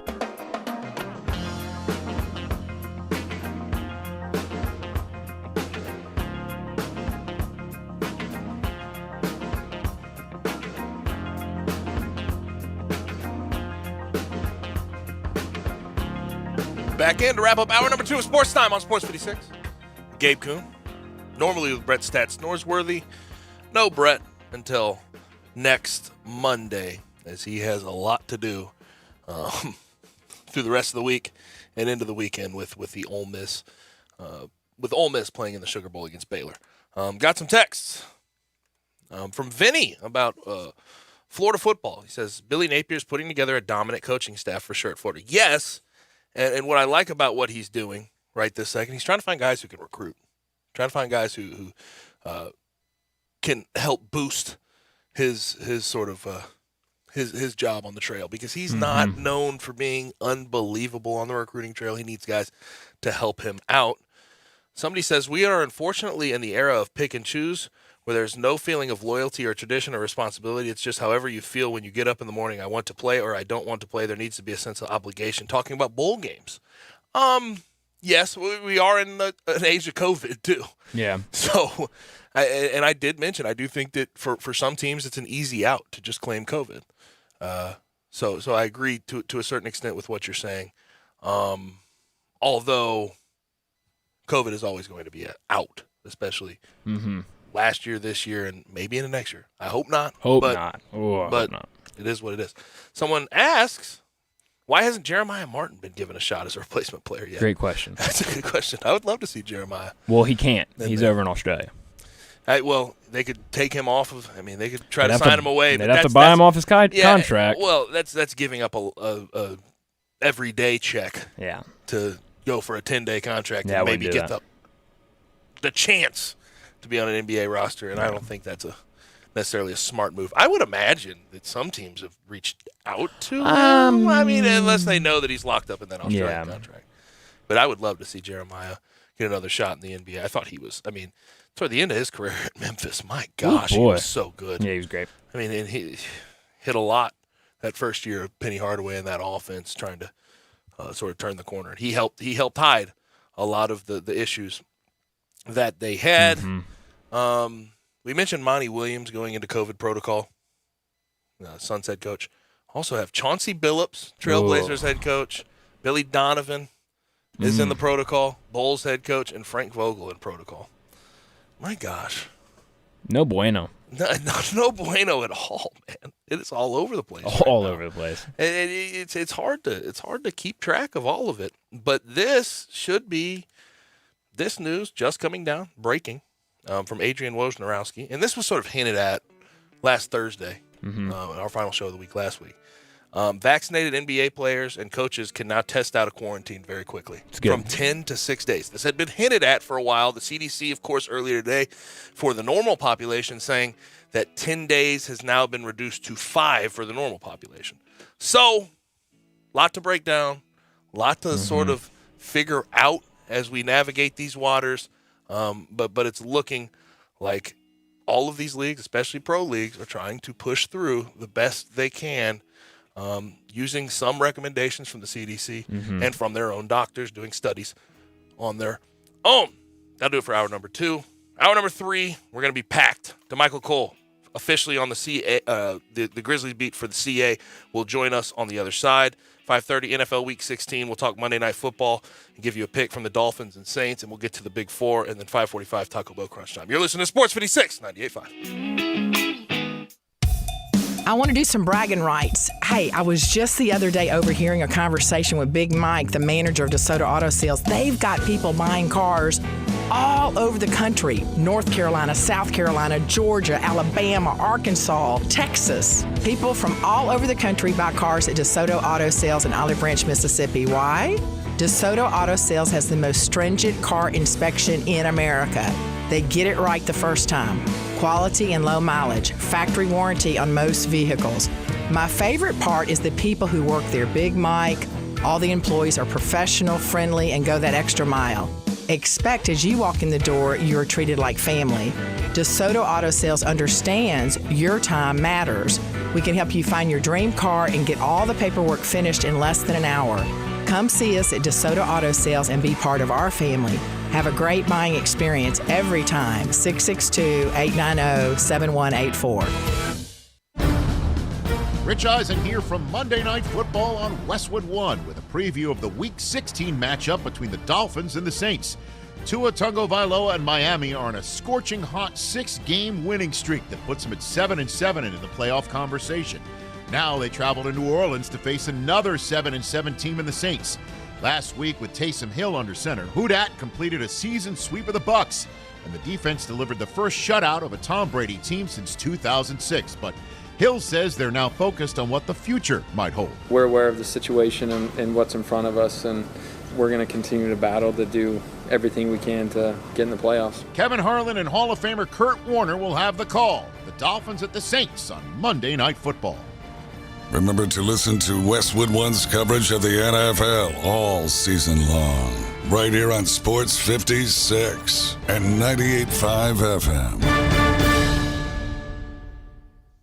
Did you know running your dishwasher every night with Cascade Platinum actually saves water? Saving water smarter with the dishwasher. It's true. An Energy Star certified dishwasher with Cascade Platinum uses only 4 gallons of water per cycle, while a running sink uses that every 2 minutes. Every load saves water. Saving water smarter with the dishwasher. So do it every night. Run your dishwasher with Cascade Platinum, the surprising way to save water. What are your 2022 business goals? Simplified IT, more security? Dell Technologies has the expertise to help you from transforming your digital workspaces to providing comprehensive end-to-end IT solutions. Get high-performance computers featuring Windows 11 Pro with powerful hardware-based security and savings up to 45% during Dell's New Year event sale. Get special financing through Dell Financial Services. Call a Dell Technologies advisor at 877-ASK-DELL, 877-ASK-DELL. The Christmas sale is happening now at Family Leisure. Did you know that's where Santa goes to shop? Oh, yes. Why? Because arcades are up to 25% off. Air hockey and foosball tables, they start at just $149.99. You can get great deals on hot tubs and saunas. Let me tell you, that is perfect for the winter weather. Trampolines, up to 20% off. This is the best time to buy. Pool tables and shuffleboard tables in stock and ready for delivery. They're not waiting on a boat somewhere. Speaking of delivery, those schedules are filling up very, very fast. So reserve your date now, just in time for Christmas. It's the Family Leisure Christmas Sale. It's happening now. Remember, shop early, shop local, and shop where Santa shops. It's Family Leisure, Whitten Road and I-40. It's where family and fun come together for the holidays. At Charmin, we heard you shouldn't talk about going to the bathroom in public, so we decided to sing about it. Get ultra strong for your South Pole. Charmin keeps your undies whiter than the North Pole. A shiny hiney, a brand new year. Come to us, Charmin. Happy New Year. May your holidays be Charmin, clean, merry, and bright. May all your undies be Charmin, clean, white. Charmin Ultra Strong just cleans better. Enjoy the go with Charmin. Tire pressure light on? Tread low? Car sliding when you stop? It's time to go down to Milton on the Spot. Serving you at 3 locations: 1684 Getwell Road, 2127 Ellis Presley, and 3691 North Watkins. Memphis' largest supply of new and used tires, all under warranty. Yes, that's warranty on used tires too. Ask about the tire rotation and balance specials. Milton on the Spot on Getwell Road, Elvis Presley, or North Watkins. Here to take care of your every tire need. Milton on the Spot. Hotty toddy Ole Miss. Boom! That's a way to start it. Wide open down the seam. Caught. Touchdown. On at the 20 by Braylon Sanders. He trots into the end zone. Touchdown. We run the ship. Corral is on a roll. He's got it to the 20, to the 10, to the 5. Lane Kiffin throws his clipboard. The Rebels battle Baylor in the Sugar Bowl on New Year's Day. Kickoff at 7:45 with pregame coverage starting at 5:30 on your home for the Rebels. Catch Ole Miss Rebels football right here on Sports 56 and 98.5 FM. We are Sports 56 WHBQ Memphis and W253DF Memphis, Flynn Broadcasting Stations. Now, back to Sports Time on Sports 56. This hour is brought to you by DeSoto Auto Sales. Here once again are Brett Norsworthy and Gabe Kuhn. Hour 3 is here. It's upon us. Gabe Kuhn in with you. Brian Dake is in as well. You can follow Brian on Twitter. Go Tigers 247 writer as well as the great executive producer of Sports Time on Sports 56 with Gabe and Stats. You can follow him on Twitter at Bryant_Dake. You can follow me on Twitter at G_Kuhn, KUHN 71. Questions, comments, concerns for this last hour. We've talked a whole lot of things. We talked bowl games, college basketball. We talked some Grizzlies. We're about to talk some Grizzlies with Michael Holt. But if you have any questions, comments, concerns, AutoZone listener line 901-360-8255. Also, message us on Twitter, Facebook, YouTube, Twitch, and at sports56whbq.com. Without further ado, let's bring in our friend DeMichael Cole, officially on the beat for the CA for the Grizzlies. DeMichael, what's happening, man? What's going on, guys? What's going on? Man, nothing much. Did you have a good holiday? Man, I did. I had fun, just being back with the family, and I just had to make a couple runs. So I feel like I was all over the place. I was running between my grandma's houses. So I went to my grandma's house, then I spent, part of the day with my mom and my auntie and that group. And then I went, spent the morning when I had breakfast at one of my closest friends' house. So I was by my godparents. So I was all over the place. But, that's what it's all about, seeing the people that you care, love, and all that good stuff. So, yeah. Man, I did a whole bunch of traveling. I left after the show on Thursday, drove about 4.5 hours back to St. Louis. That's where I'm from. And then stayed there for about a night. That's it. And then came back 4 hours to Memphis. Two families to take care of. So you gotta handle that the way you handle it. How was your your first week and a half or so of being on the beat? How have you enjoyed it? Yeah, first week. I started last Monday actually. It's been fun. It's kind of like I kind of feel like I jumped in on the deep end, and it's like you got to swim because you come in and players are being put in health and safety protocols as well, trying to get caught up with the NBA season and everything. So it's been fun. We're coming along, man. We're coming along. I'm enjoying the process. Yeah, it's since you took over. I mean, the Omicron variant has been just ravaging the NBA. 90%. I think what was it? Adam Silver said about 90%. Yeah, but he said about 90% of the positives that they had, the overwhelming majority was the Omicron variant. As far as the Grizzlies are concerned, though, what have they sort of been doing to try to fight it? Just the normal protocols that the NBA set forward? Yeah. That's the idea that I've got as well. They're just trying to stay out of the way. The players aren't doing too much. Coaches aren't doing too much. It's almost it makes me feel like when you go back to like those around the bubble time when everyone was just trying to stay away and not do too much, and you still had those cases coming up every now and then. But I feel like with this variant, I mean, you just don't know. Like I don't think the Grizzlies players have been doing much. I mean, it's holiday season and everything, but the Grizzlies were on the road, so you just don't know right now. Like it's really hard to pinpoint how this is happening, and with like you just mentioned, the new variant. It's a lot of factors that go into that. Mm-hmm. I've been asking this today, and I'm just curious how you feel. Watching the NBA on Christmas Day, usually you see the star power. You see a bunch of guys playing, but this year you have a bunch of guys in COVID protocol. Was it weird to you to see all those 10-day contracts, seeing Darren Collison get minutes, seeing Joe Johnson get minutes? Yeah, man, it's super weird. It almost feels like I believe it was the NFL that had replacement players before and replacement refs. It almost feels like that in a way. Like you just calling up guys and you're just hoping they're ready. Like it's like just get up here. Like if you're playing pickup ball and you just one of your guys goes down and you just point to the first guy you see standing on the sideline. Like come in, we need one. Like that's how it feels right now. Like they're just scrolling. They're scrolling through their contacts and just clicking the first name they see.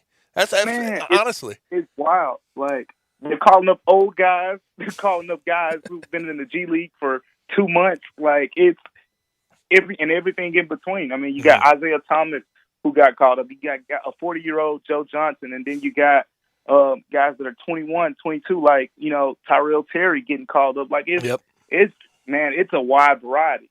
But it's different. And I mean, for these guys though, it's a good opportunity, right? You got all these guys who probably wouldn't have gotten an opportunity to showcase themselves in the NBA. Someone, I don't know who it's going to be, but someone is really going to take advantage of it. Yeah, and for the Grizzlies, and as far as the Grizzlies are concerned, I mean, every night they just find new guys to be able to do it. Last night, John Conchar, 11 points, 14 rebounds.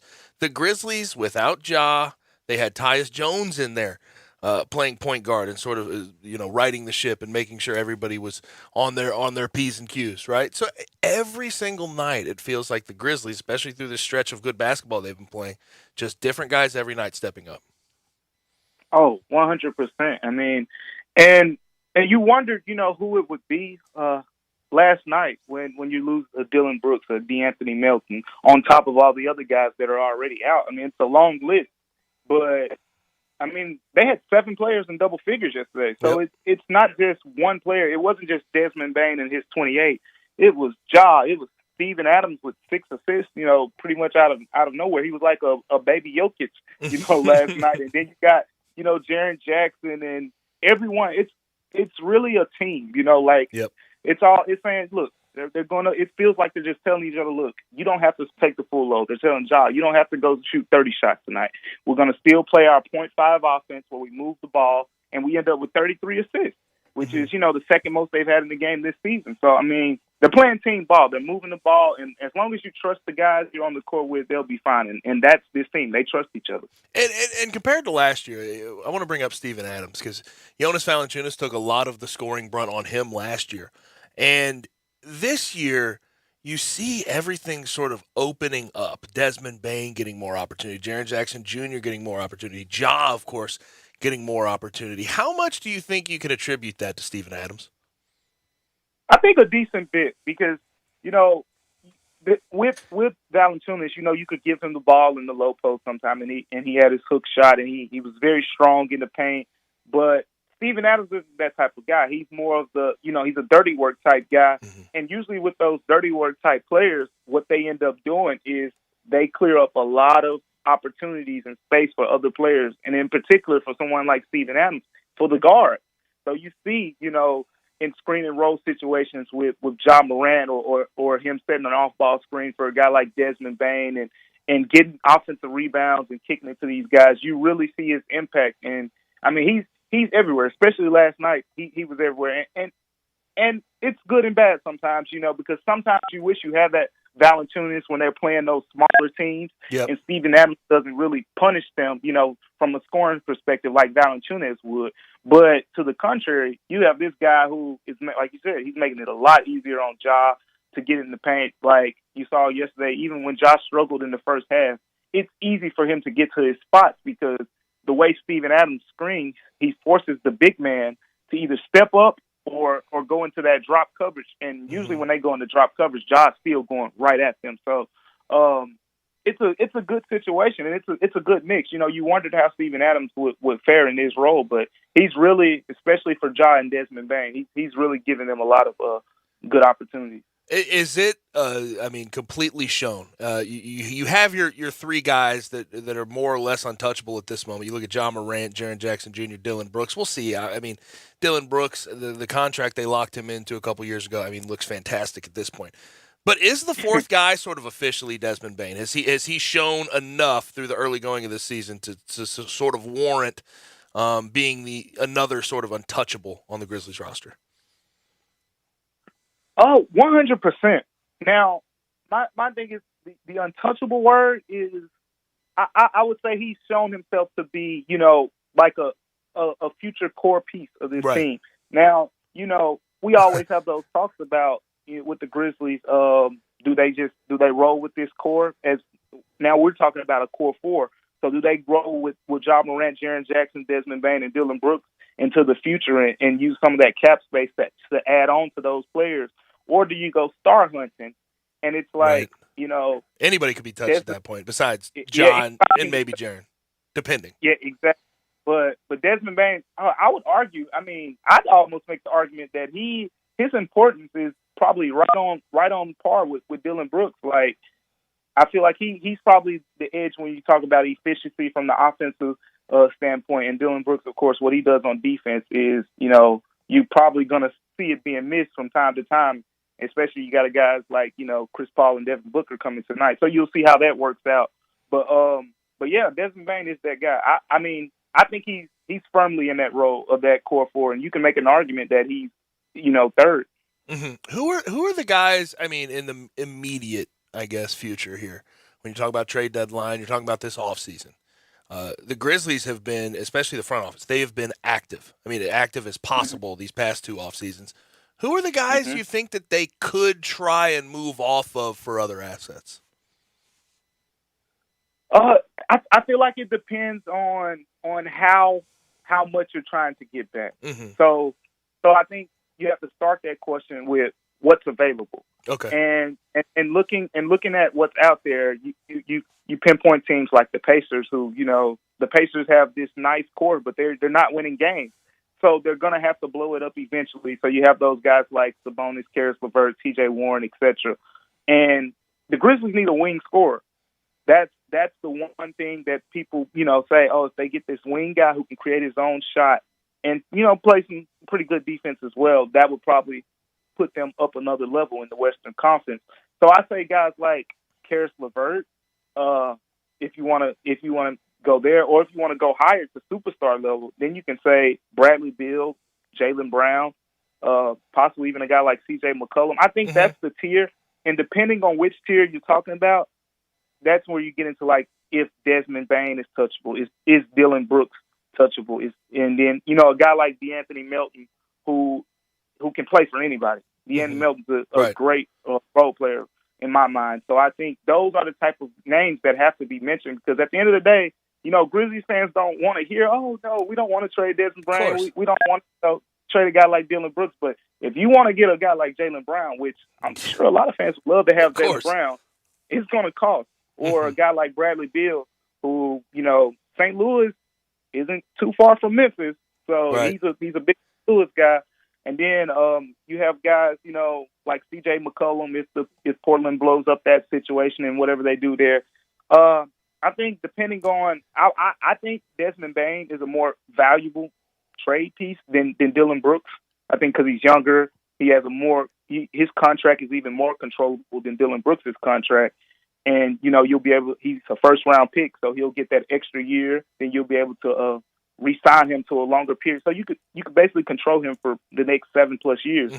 But I think those are the type of guys, Desmond Bain, Dylan Brooks, that you have to, if you want to get an elite-level player. But if you want to just add on and get a starting caliber player, I think DeAnthony Melton's a good starting point. So it all depends on, how aggressive they want to be. Right, and they have been aggressive.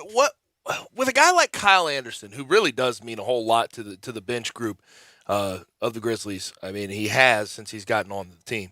A guy he's in a contract year. He'll be an unrestricted free agent this time next year. Is it too early to tell what the Grizzlies may plan to do with him, or do you think that they sort of have some type of idea of what they're going to do with him after this year? I would say it's too early to tell, but you can see how valuable he is to this team right now. But the reason I say it's too early to tell, because I think right now, he's playing the 3 and the 4. He was the backup 4 to Jaren Jackson before all these guys went into protocols, and then yesterday he played a lot more time at the 3, mixed in at the 4 some. So for one, he's one of the more valuable players on the team in that role. Whereas if Jaren Jackson goes down, you can just slot him into the 4. Or when Dylan Brooks goes out and DeAnthony Melton goes out, there's another guy you can put right behind John Conchar at the 3 and get really solid minutes there. But I think the key for me would be Brandon Clark's just overall development, because if he develops into that consistent 4 behind Jaren Jackson, you're set there. Yep. Then it's do I trust Kyle Anderson to be a full-time player at the 3, and that's what it come down to. So I think he's valuable, but it's a business at the end of the day, and you have to weigh those type of things. And with a guy like Brandon Clark, and if he continues to emerge and do some of the things that he's doing, you have to wonder, like, if Kyle Anderson is someone they'd re-sign, being that minutes at the 4 would probably be pretty locked up. And I do wonder in the immediate future with Kyle Anderson what they're thinking. With Brandon Clark playing more similar to how he played in his rookie year this year than he did in the second year. He had this sophomore slump, but he's been a lot better this year. He's playing more within himself. So the game immediately ahead of us tonight, they play the Suns at the Suns, and we have all the guys in protocol. Monty Williams will be in protocol, Jay Crowder, Elfrid Payton, and DeAndre Ayton just added to it. What do you think about their chances tonight? This is going to be a really good game. It's really going to come down to guard play, but I think a big key for the Grizzlies would be if they could get JaVale McGee into foul trouble. He's been one of the better backup big men in the league this year. I mean, he's averaging double-digit points, and I mean, he's not even playing a lot. He started some while DeAndre Ayton was out earlier this year. Really solid backup big man. But he's fouled. He's a very clumsy guy, like the way he plays. He fouls a lot. If you get him in foul trouble, I believe the next guy behind him is Jalen Smith, who's in his second season, didn't play pretty much at all last year as a rookie. He got a couple minutes here and there, but they're very thin in the front court now. And then Jay Crowder's out as well. So their front court is pretty much a guy like Cam Johnson, who plays small ball 4, and JaVale McGee.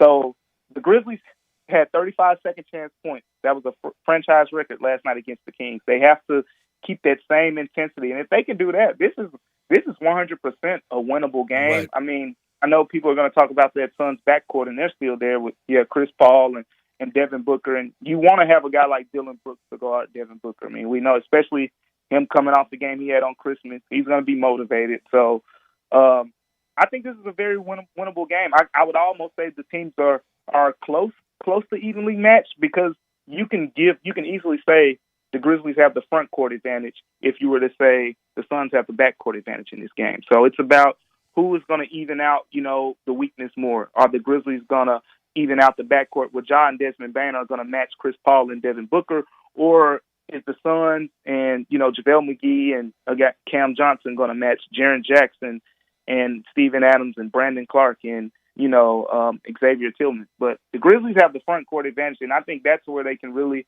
dominate, because the Suns have one big man basically left, like JaVale McGee. So. Talking with DeMichael Cole. Last thing for DeMichael Cole, at DeMichael C on Twitter. Of course, he writes for the Grizzlies, new beat writer or writes for the Commercial Appeal, new beat writer for the Grizzlies. Next 5 games for the Grizzlies, interesting. They sit at 4th in the Western Conference at 2014. They got the Suns, Lakers, Spurs, Nets, and then Cavs. And the Cavs have been relatively good this year. And in the Western Conference, chasing them, Clippers, Nuggets, Lakers, all relatively within 4 games of the Grizzlies. Of those teams behind them, who do you think is most likely to sort of flip the switch and catch them? If you asked me this question 3 days ago, I would have said the Clippers, and then, Paul George went out. Now he's out 4 weeks. So they're going to be able to create some space there. I'm going to have to go with the Nuggets. The Nuggets have just been, just basically playing, 500 ball, just like pretty much everyone behind them.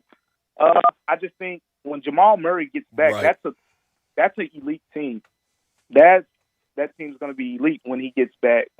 Of course, they're missing Michael Porter Jr., but, for what he gives offensively, take away on the defensive end.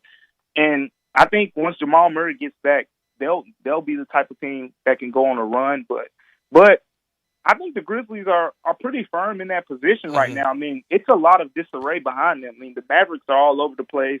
I just don't trust the Timberwolves and the Spurs, not yet. I mean, the Lakers lost 5 games in a row.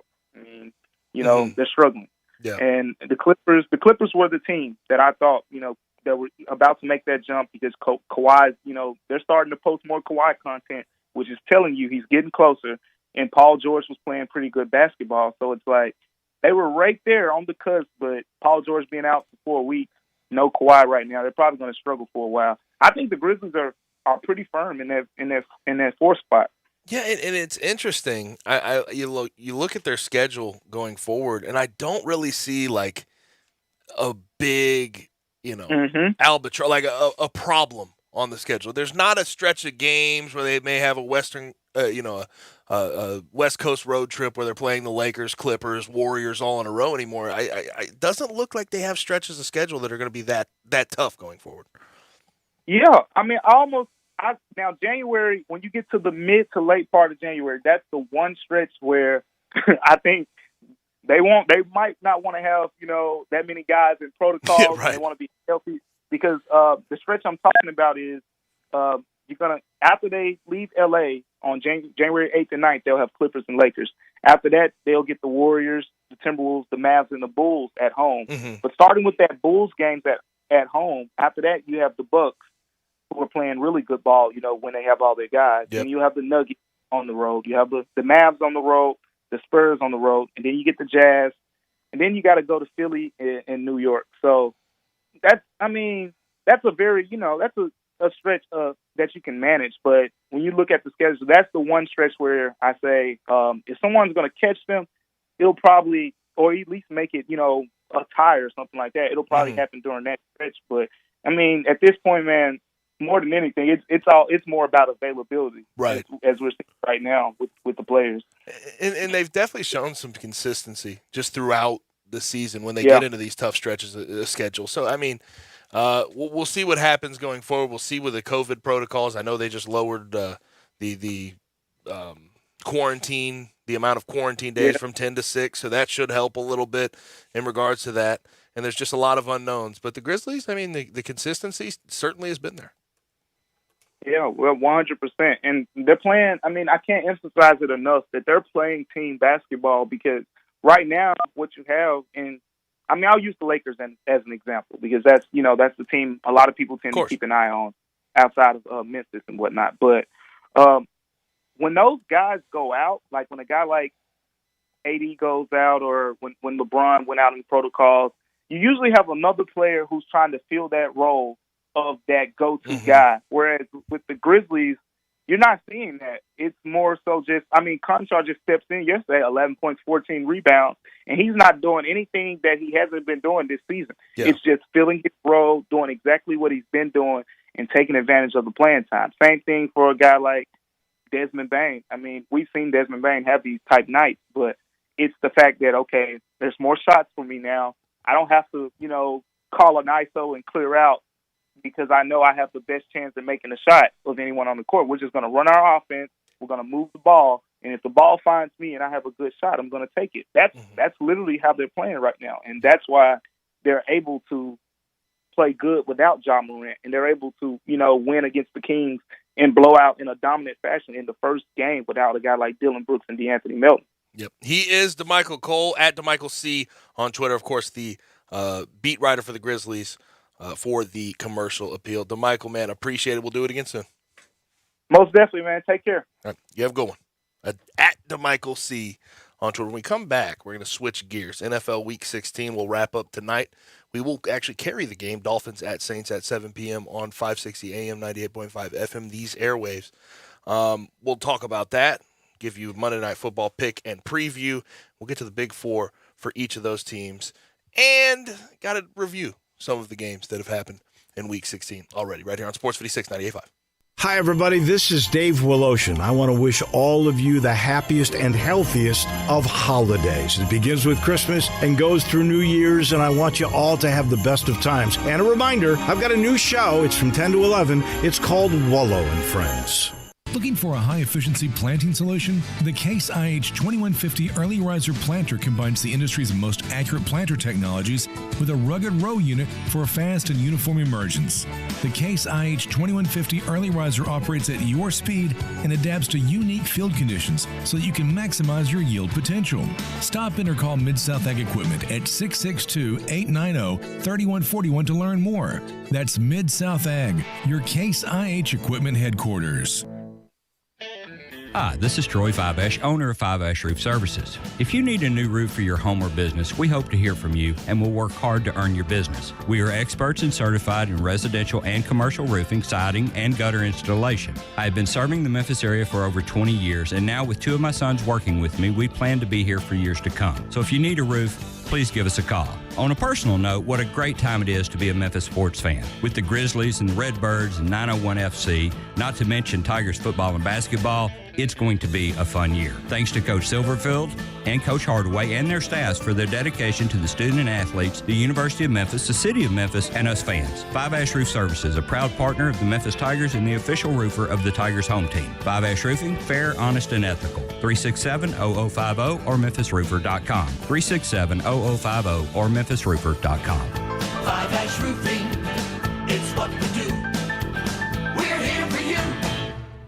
It would be impossible to list all the reasons to visit Sweetgrass Next Door in the heart of Cooper Young this month. For one thing, there isn't a better place to enjoy sports than at Sweetgrass Next Door. This is the friendliest neighborhood bar in town, a comfortable place where you can enjoy college football, college basketball, the NFL, the NBA, and more with a staff that actually enjoys your company. The food is the best of any bar in town. The drinks are the drinks you dream of, and the people are the people you want to get to know. It's the best neighborhood bar in town. It's Sweetgrass Next Door in the heart of Cooper Young. Visit Frontier Western Store this holiday season and check out new goodies for under the tree. Frontier added so many new items in their women's boutique. There are daily arrivals with thousands of on-trend tops, jeans, and pants at amazing prices. And guys, Frontier is your #1 Carhartt store. There's no one with a larger selection of everyday fits and workwear. Wrangler and Ariat clothing are also available. Frontier recently remodeled and expanded the world-famous boot showroom. Now there are even more dress and work boots in stock. After some Ariat boots, then check out Frontier. There are over 1,000 pair of Ariat boots alone and thousands more in other brands such as Dan Post, Corral, Durango, Rocky, and Twisted X. As if the selection isn't reason enough, there's Frontier's low prices. Frontier's everyday pricing is lower than online and chain stores. So when you're ready for your next pair of boots, you know right where to come. Frontier Western Store, 5880 Goodman Road in Olive Branch, and on the web at frontierwesternstore.com. Locally owned and operated since 1967. Did you know nearly 40% of men under 40 and over 75% of men over the age of 40 experience sexual performance concerns? At the Memphis Men's Clinic, their experienced physician performs a comprehensive evaluation that determines which specific issues may interfere with your sexual performance. These issues can vary and range from anxiety to medical issues, low testosterone, or erectile dysfunction. The Memphis Men's Clinic has evaluated hundreds of men of all ages over the years and reestablished a normal sexual life. The Memphis Men's Clinic will work aggressively to resolve issues and allow you to restore your sexual health and overall well-being. That's the Memphis way. If you're 20 years old or 90 years old, come and get cared for the Memphis way. Treatment that's based on your specific needs after a professional clinical evaluation by their experienced board-certified physician. Call the Memphis Men's Clinic today at 901-443-0475 or visit memphismensclinic.com.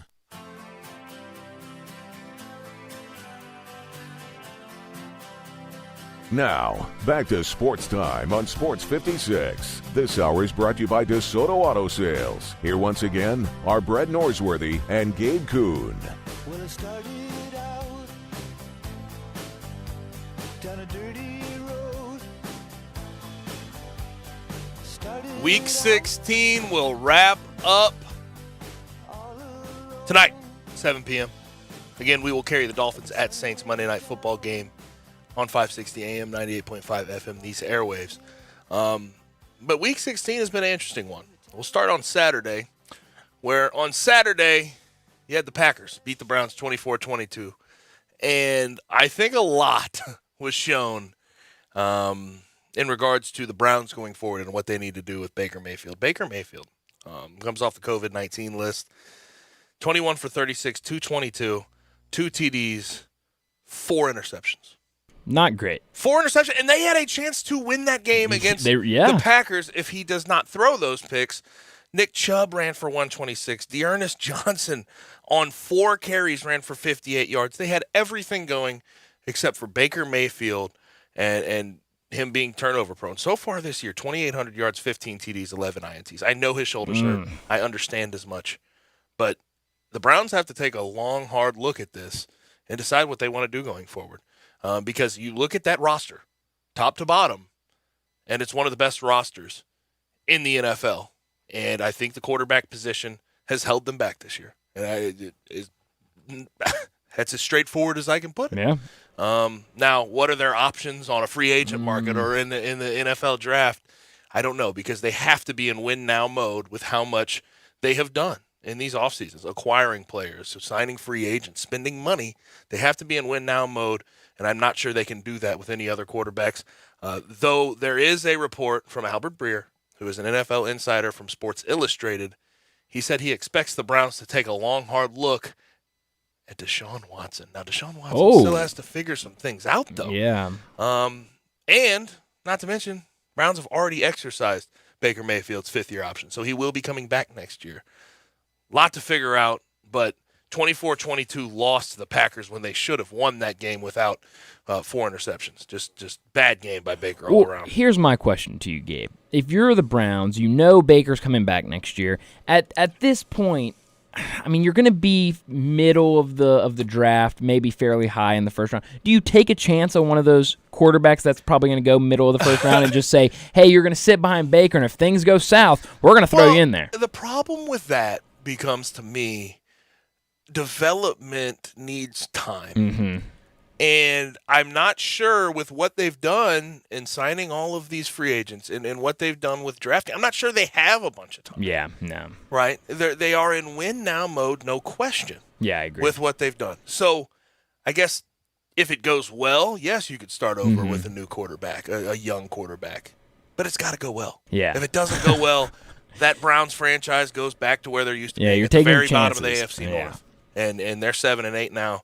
And believe it or not, they really are at the bottom of the AFC North, which going into the season, everybody's picking them to be a Super Bowl favorite, right? So it is what it is. Also on Saturday, you had the Colts beat the Cardinals. And you know what? The hard knock Colts. You know what's hilarious is I'm not going to say I got trashed because that's unfair to say. There were some people that agreed with me, but a majority of people last week said, Colts haven't played anybody. Yeah. Colts, I'm not scared of them come playoff time.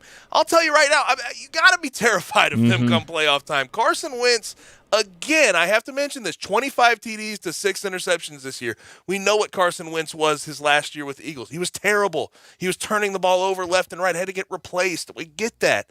But what Jonathan Taylor is doing, what that defense is doing, is substantial. You have Michael Pittman also, their wide receiver out of USC, stepping up, had 82 yards receiving. The Colts are a scary, scary team. And to beat the Cardinals the way they did, I am fully bought in. I am fully bought in. So, good for the Colts. They win 22-16. On Sunday, we got into a whole lot. Bills versus Patriots, I thought was an interesting game. Mm-hmm. Bills, no win, no weather to deal with, all things equal. Seems like what they did is what should happen. Yeah. Beat the Pats 33-21. Josh Allen throws for 314, 3 TDs. They're both tied at 9-6 atop the AFC East. And to this point in the season, you got to give Mac Jones credit. Really. And of course, you have to give credit to Josh McDaniels for what they've done in an offensive game plan. Of course, Bill Belichick. We give him enough credit. But Mac Jones, past 2 games, has looked bad. 4 INTs in the past 2 games. If he turns the ball over, I'm telling you right now, the Patriots have no chance to win ball games if he turns the ball over. No. And they put the ball on the ground. I mean, they really did try to run the ball and do the right things. Their game plan, I thought, made sense for what they were trying to do. Damian Harris ran for 103 yards. He had 3 TDs. He gave everything he got. They really tried to run the ball and keep the ball out of Mac's hands and keep him from putting the ball in the air. But when he did put the ball in the air, 2 INTs, and that is not good for him. On the other hand, though, Joe Burrow, another young quarterback. Record-setting day. Most single-game passing yards in Bengals history, and he didn't do it in overtime. 525 yards, 37 for 46, 4 TDs, no interceptions. And the Bengals take sole possession of the AFC North. 9-6 Bengals. Shout out Zach Taylor, man. Zach Taylor, who got hired as a young sort of up-and-coming offensive play caller, offensive coordinator, has figured it out with Joe Burrow. And I did say this. I've been saying it. If the Bengals couldn't figure it out with Joe Burrow, they can't figure it out with anybody because Joe Burrow is so talented. Mm-hmm. And part of the interesting thing around this game in the 41-21 whooping, Ravens had Josh Johnson playing quarterback. Ugh. But Wink Martindale, the DC for the Ravens, before the game said, we're not ready to put a gold jacket on Joe Burrow yet. How about now? Whew. 525 yards later, I would hope you're pretty close to it because he put the Ravens in a bad spot. I had him over like 250 passing yards for that game. And he had that in like early second quarter. And here's the other thing. Ravens sit at the 7 spot right now because of that loss at 8-7, but they have the Chargers at 8-7 behind them, Raiders at 8-7 behind them. Then you have the Steelers and the Dolphins both at 7-7. So AFC, ooh, that playoff picture is very, very fun. dirty and murky. Also, Justin Jefferson, shout out to him in a loss. Whatever. It is what it is. Lost to the Rams. The Vikings did 30-23. Vikings fall to 7-8. Rams go to 11-4. But Justin Jefferson breaks the record for receiving yards in his first 2 years. Broke Odell Beckham Jr.'s record of 2,755 receiving yards. With time to spare, with games to play, he has 2,851 receiving yards in his first 2 years. He is a heck of a player. Oh, yeah. And coming out of that draft class, you had, CeeDee Lamb, Jerry Jeudy, all those guys that were thought of to be ahead of him because he wasn't the fastest, wasn't the shakiest, but he has been the most sure-handed guy. I mean, he at LSU, he caught 100 of Joe Burrow's passes, and it really hasn't changed much since then. He looks fantastic, even with Kirk Cousins at times, the way Kirk Cousins plays. Do I call this the Dookie Bowl? Jets versus Jags? Jets versus Jags, Dookie Bowl? It's a fun one. Call that? Oh, yeah. I guess so. Jets, I have to mention the Jets. They get the win with Zach Wilson. There hadn't been many of those. No, not many. And that quarterback class, the top of it has struggled so Gross, bad. yeah. I mean, it has been terrible. The Jets win a game where Zach Wilson, 14 for 22, 102 and TD. That's it. That's so sad. Sad. Yeah. Very, very, very sad. The Eagles take over the 7 spot in the NFC with a 34-10 win over the Giants. Jalen Hurts in this one was really solid. 17 for 29, 199 yards, 2 TDs, no picks. And in the run game, he didn't really get it going. Miles Sanders, 7 for 45. Boston Scott, 12 for 41. But the Eagles, right there in a playoff spot right now. And in the NFC, it's sort of a roadblock there as well. 49ers at 8-7. After losing the Thursday night football game against the Titans, hadn't mentioned that one. No, that's one that they Titans. didn't really need to lose. And Jimmy Garoppolo, I think there's been an update. I'll have to check it. There's been an update on his status. 49ers at 8-7 in the 6th spot. Eagles at 8-7 in the 7th spot. Saints at 8. They're 7-7. And tonight's game really has a lot on the line for both teams. Both teams 7-7. Both teams in a really sort of pivotal moment for their playoff chances. From what I understand, because of tiebreakers, I don't know exactly the tiebreakers that would be exercised.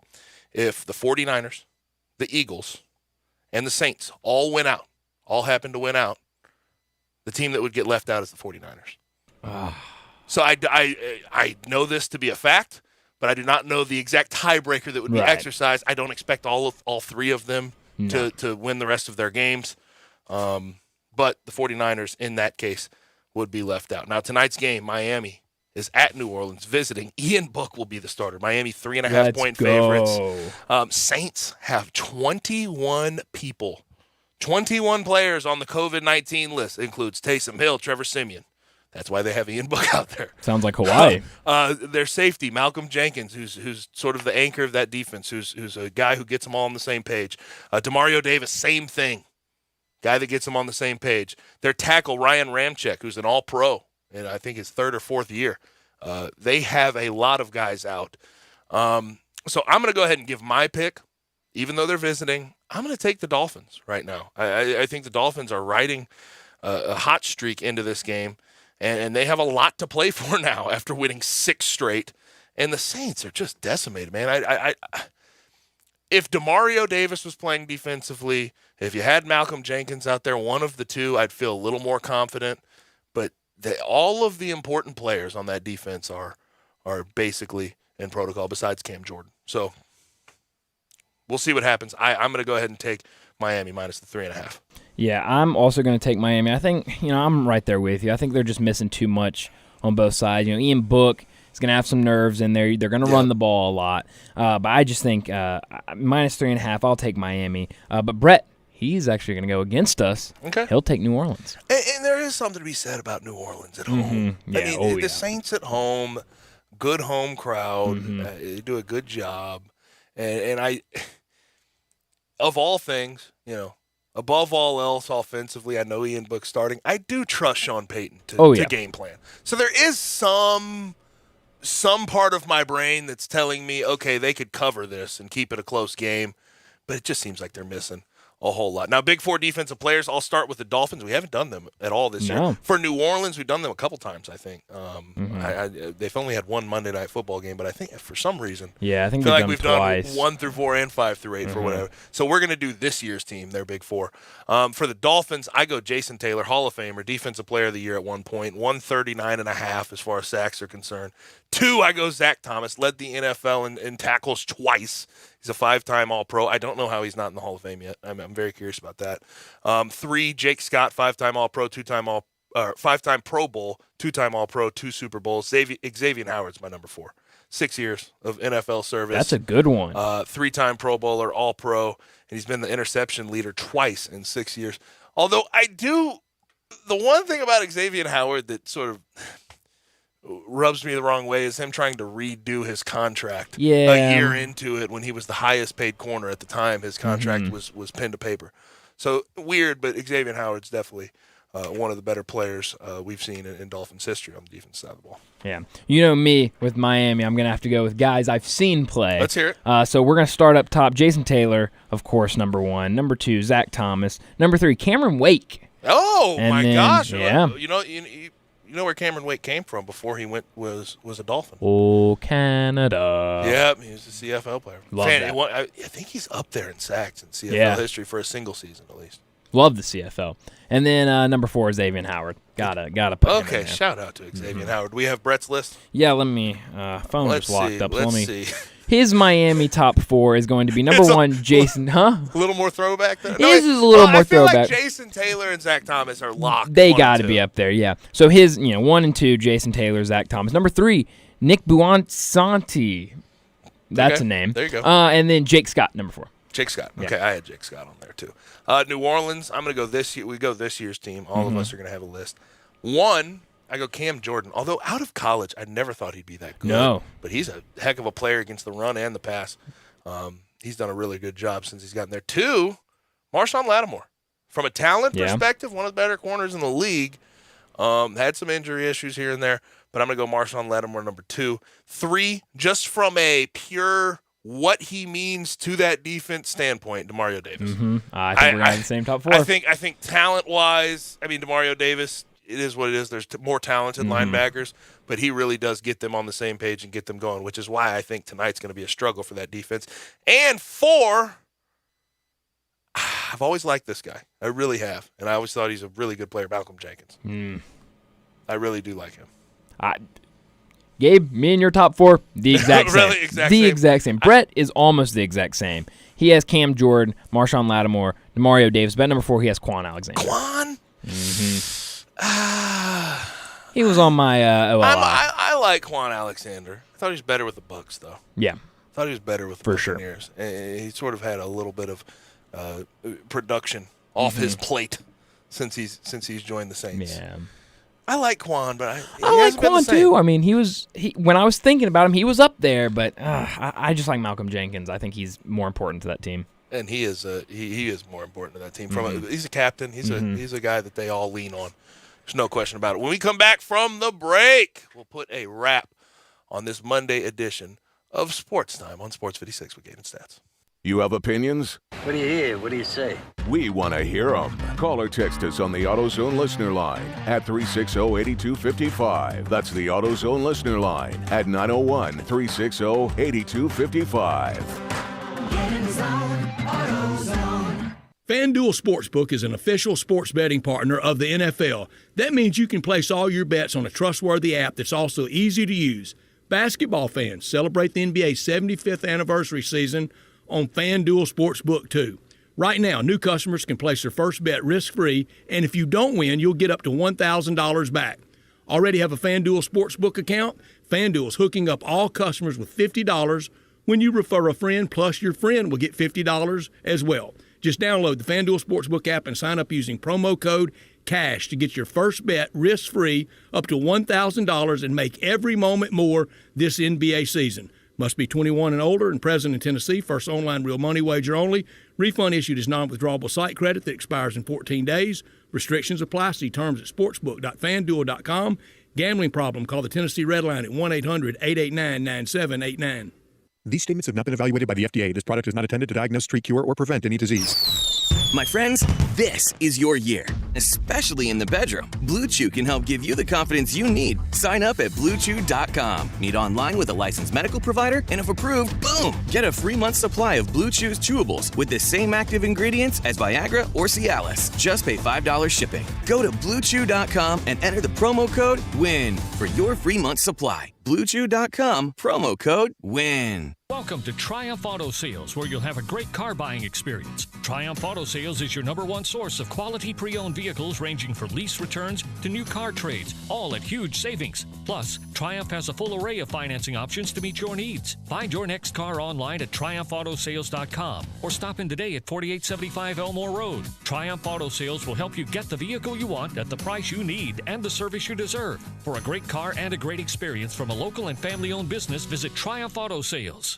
I'm with John Burgos in the alley at the world-famous Rendezvous. John, it's so good to see you. How are things at the restaurant? Brett, things in the restaurant are fine, but like all restaurateurs will tell you, things are still not back to normal. Supply chains are interrupted. One week we can't find charcoal. Another week we're short on ribs. Another week they can't find the plastic bottles to fill our sauce jars with. I've watched in awe as our fellow Memphis restaurateurs have worked their way through these past months. John, always new and exciting things at the Rendezvous. People know we have Greek salad, vegetarian red beans and rice, and vegetarian nachos. But now we have desserts. Miss Barbara of O Taste and See has individually wrapped some wonderful desserts. We have key lime pie, chess pie, chocolate chess pie, and pecan pie. Not pecan pie, pecan pie. We also have a new twist at the Rendezvous. We now have outdoor dining. It's in the side alley along the Rendezvous, not the one in the front. And depending on the weather and depending on staffing, please call ahead to make sure we're open. And we hope it becomes a mainstay here at the Rendezvous. Mr. Charlie Burgos' world-famous Rendezvous in the alley in downtown Memphis.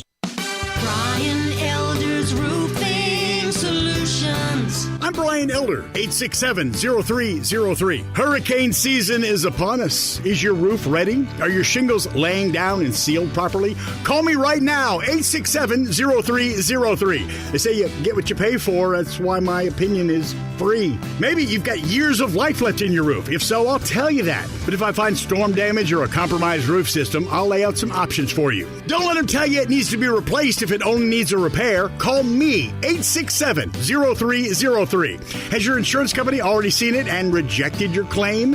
Maybe they're correct. Most of the time, they're not. They do tend to become more reasonable once I get involved, though. 867-0303. I'll measure your roof from outer space or BrianElderRoofing.com. Call 867-0303. Brian Elder's Roofing Solutions.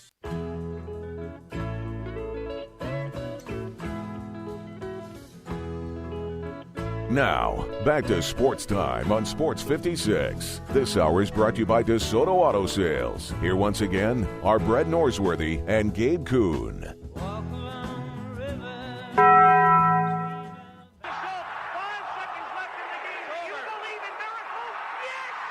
Go crazy, folks! Go crazy! This is for all the biggest crunch time. You are looking live. In your life have you seen anything like that? Goodbye! Hello, Haskins. It's obviously crunch time. Hammer, nail, coffin, this baby is over. The double steak grilled cheese burrito, so good. Double the steak with nacho cheese sauce, seasoned rice, red strips, sour cream, and the 3-cheese blend wrapped inside a warm flour tortilla with even more 3-cheese blend grilled on the top. The double steak grilled cheese burrito, it hits the spot now at Taco Bell. And at Taco Bell, when they say they are feeding people's lives with unexpected good, they mean it. Bowl food you can't get anywhere else. Bryant, what I learned today is we have an update on Jimmy G and the 49ers. This is not good for them. Sounds like Jimmy G in his right thumb has suffered a chip bone and a UCL ligament tear. So they think it may get better, but at the same time, it looks like Trey Lance could be the quarterback going forward. We will see on that. Also, I learned this from Adam Schefter. The Giants, the New York Football Giants, plan to bring back Daniel Jones and Joe Judge for 2022. Oh. And look, for Joe Judge, I can't blame everything on Joe Judge. No. Nor can I blame everything on Daniel Jones. I think they both have some blame, but they came in sort of the tail end of this sort of rebuild here with good old Dave Gettleman. Dave Gettleman needs to be the guy to step down. After 4 seasons, get the hell out of there. Yeah. The time is up. The Giants need to make a move quick.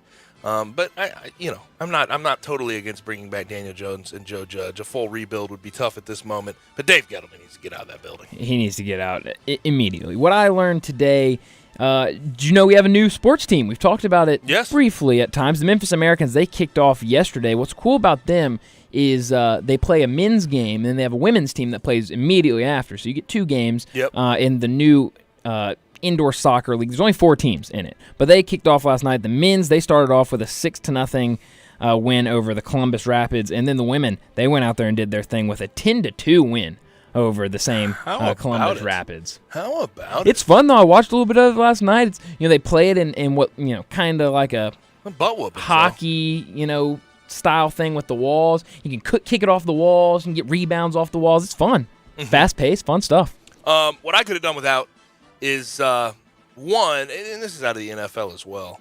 One, Panthers fans saying fire Matt Rule after their 32-6 loss to the Bucs. Why? You're no good before. No. I mean, and I thought he's taken some steps. Yes, they've taken some steps back this year. They started off 4-0. They looked good with Sam Darnold, but Sam Darnold couldn't sort of carry that momentum. They've had to get rid of Joe Brady. So I don't think firing Matt Rule solves any problems there in Carolina. So that's one thing I could have done without. The other thing, Matt Nagy, man. They won a game this weekend, whatever. I don't care. Whatever. I don't care. You can't say that. He said he assumes he'll coach the Bears' final 2 games. I assume the same, Matt, but I don't know why. You've made it this far. I don't know why. Why can't you just rip off the Band-Aid? You have Justin Fields as a rookie. Nick Foles started in the game on Sunday to win that ball game. Nick Foles is not part of your future. No, not at all. Just rip off this damn Band-Aid. Get Matt Nagy out of the same room with Justin Fields before he ruins him completely. What I could have done without today, a couple things. One, all these COVID cancellations. We only have 1 college basketball game tonight, and it's going on right now, Syracuse and Brown. But another thing, just me personally. No, I think don't we have, what about A&M and Dallas Christian? Okay, well, that doesn't count because that's only one Division I school. Get out of here, Gabe.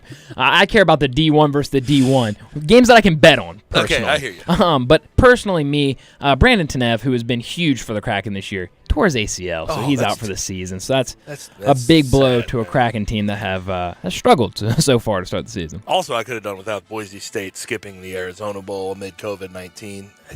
All these bowl games being affected, it's definitely it's a struggle. In the NBA tonight, what we're looking forward to, Grizzlies at the Suns at 8 p.m. But there's also some interesting matchups: Bulls versus Hawks and Trae Young's return to the floor.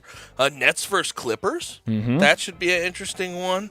And then obviously Monday Night Football, Dolphins at Saints. So should be fun. We would have been watching another bowl game today. Boston College against Carolina if it didn't get canceled. Should have, yep.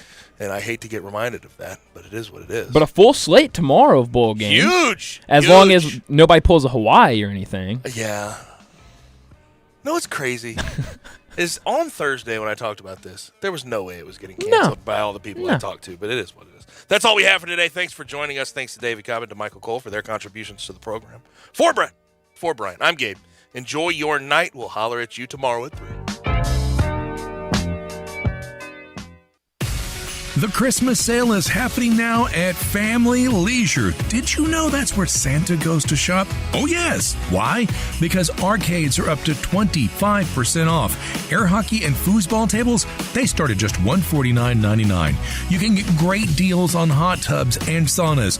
Let me tell you, that is perfect for the winter weather. Trampolines, up to 20% off. This is the best time to buy. Pool tables and shuffleboard tables in stock and ready for delivery. They're not waiting on a boat somewhere. Speaking of delivery, those schedules are filling up very, very fast. So reserve your date now, just in time for Christmas. It's the Family Leisure Christmas Sale. It's happening now. Remember, shop early, shop local, and shop where Santa shops. It's Family Leisure, Whitten Road and I-40.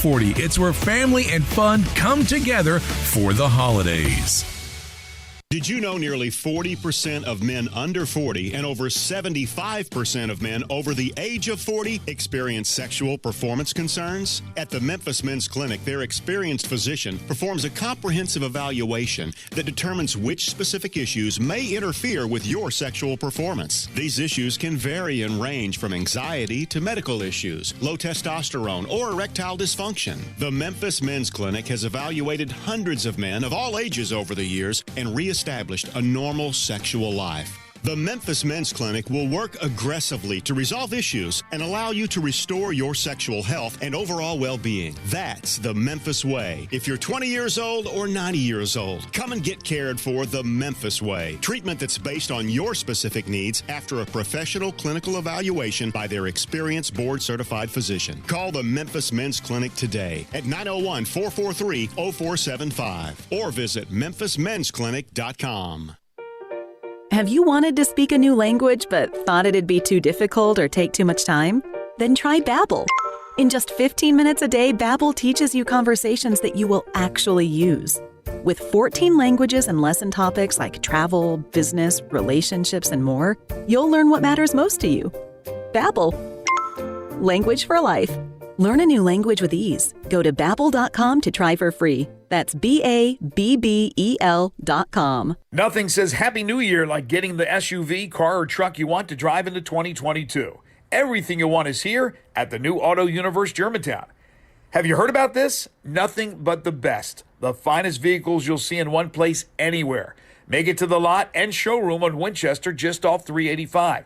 Auto Universe is a lot full of luxury automobiles like Lexus, Infiniti, Audi, Jeep, Mercedes, Nissan, Honda, Chevy, Toyota, and get this, no haggle pricing. If you're looking for a slightly driven, previously loved pre-owned vehicle, you got to see these at Auto Universe Germantown, and they tell me they're adding more by the hour, or go to eautouniverse.com.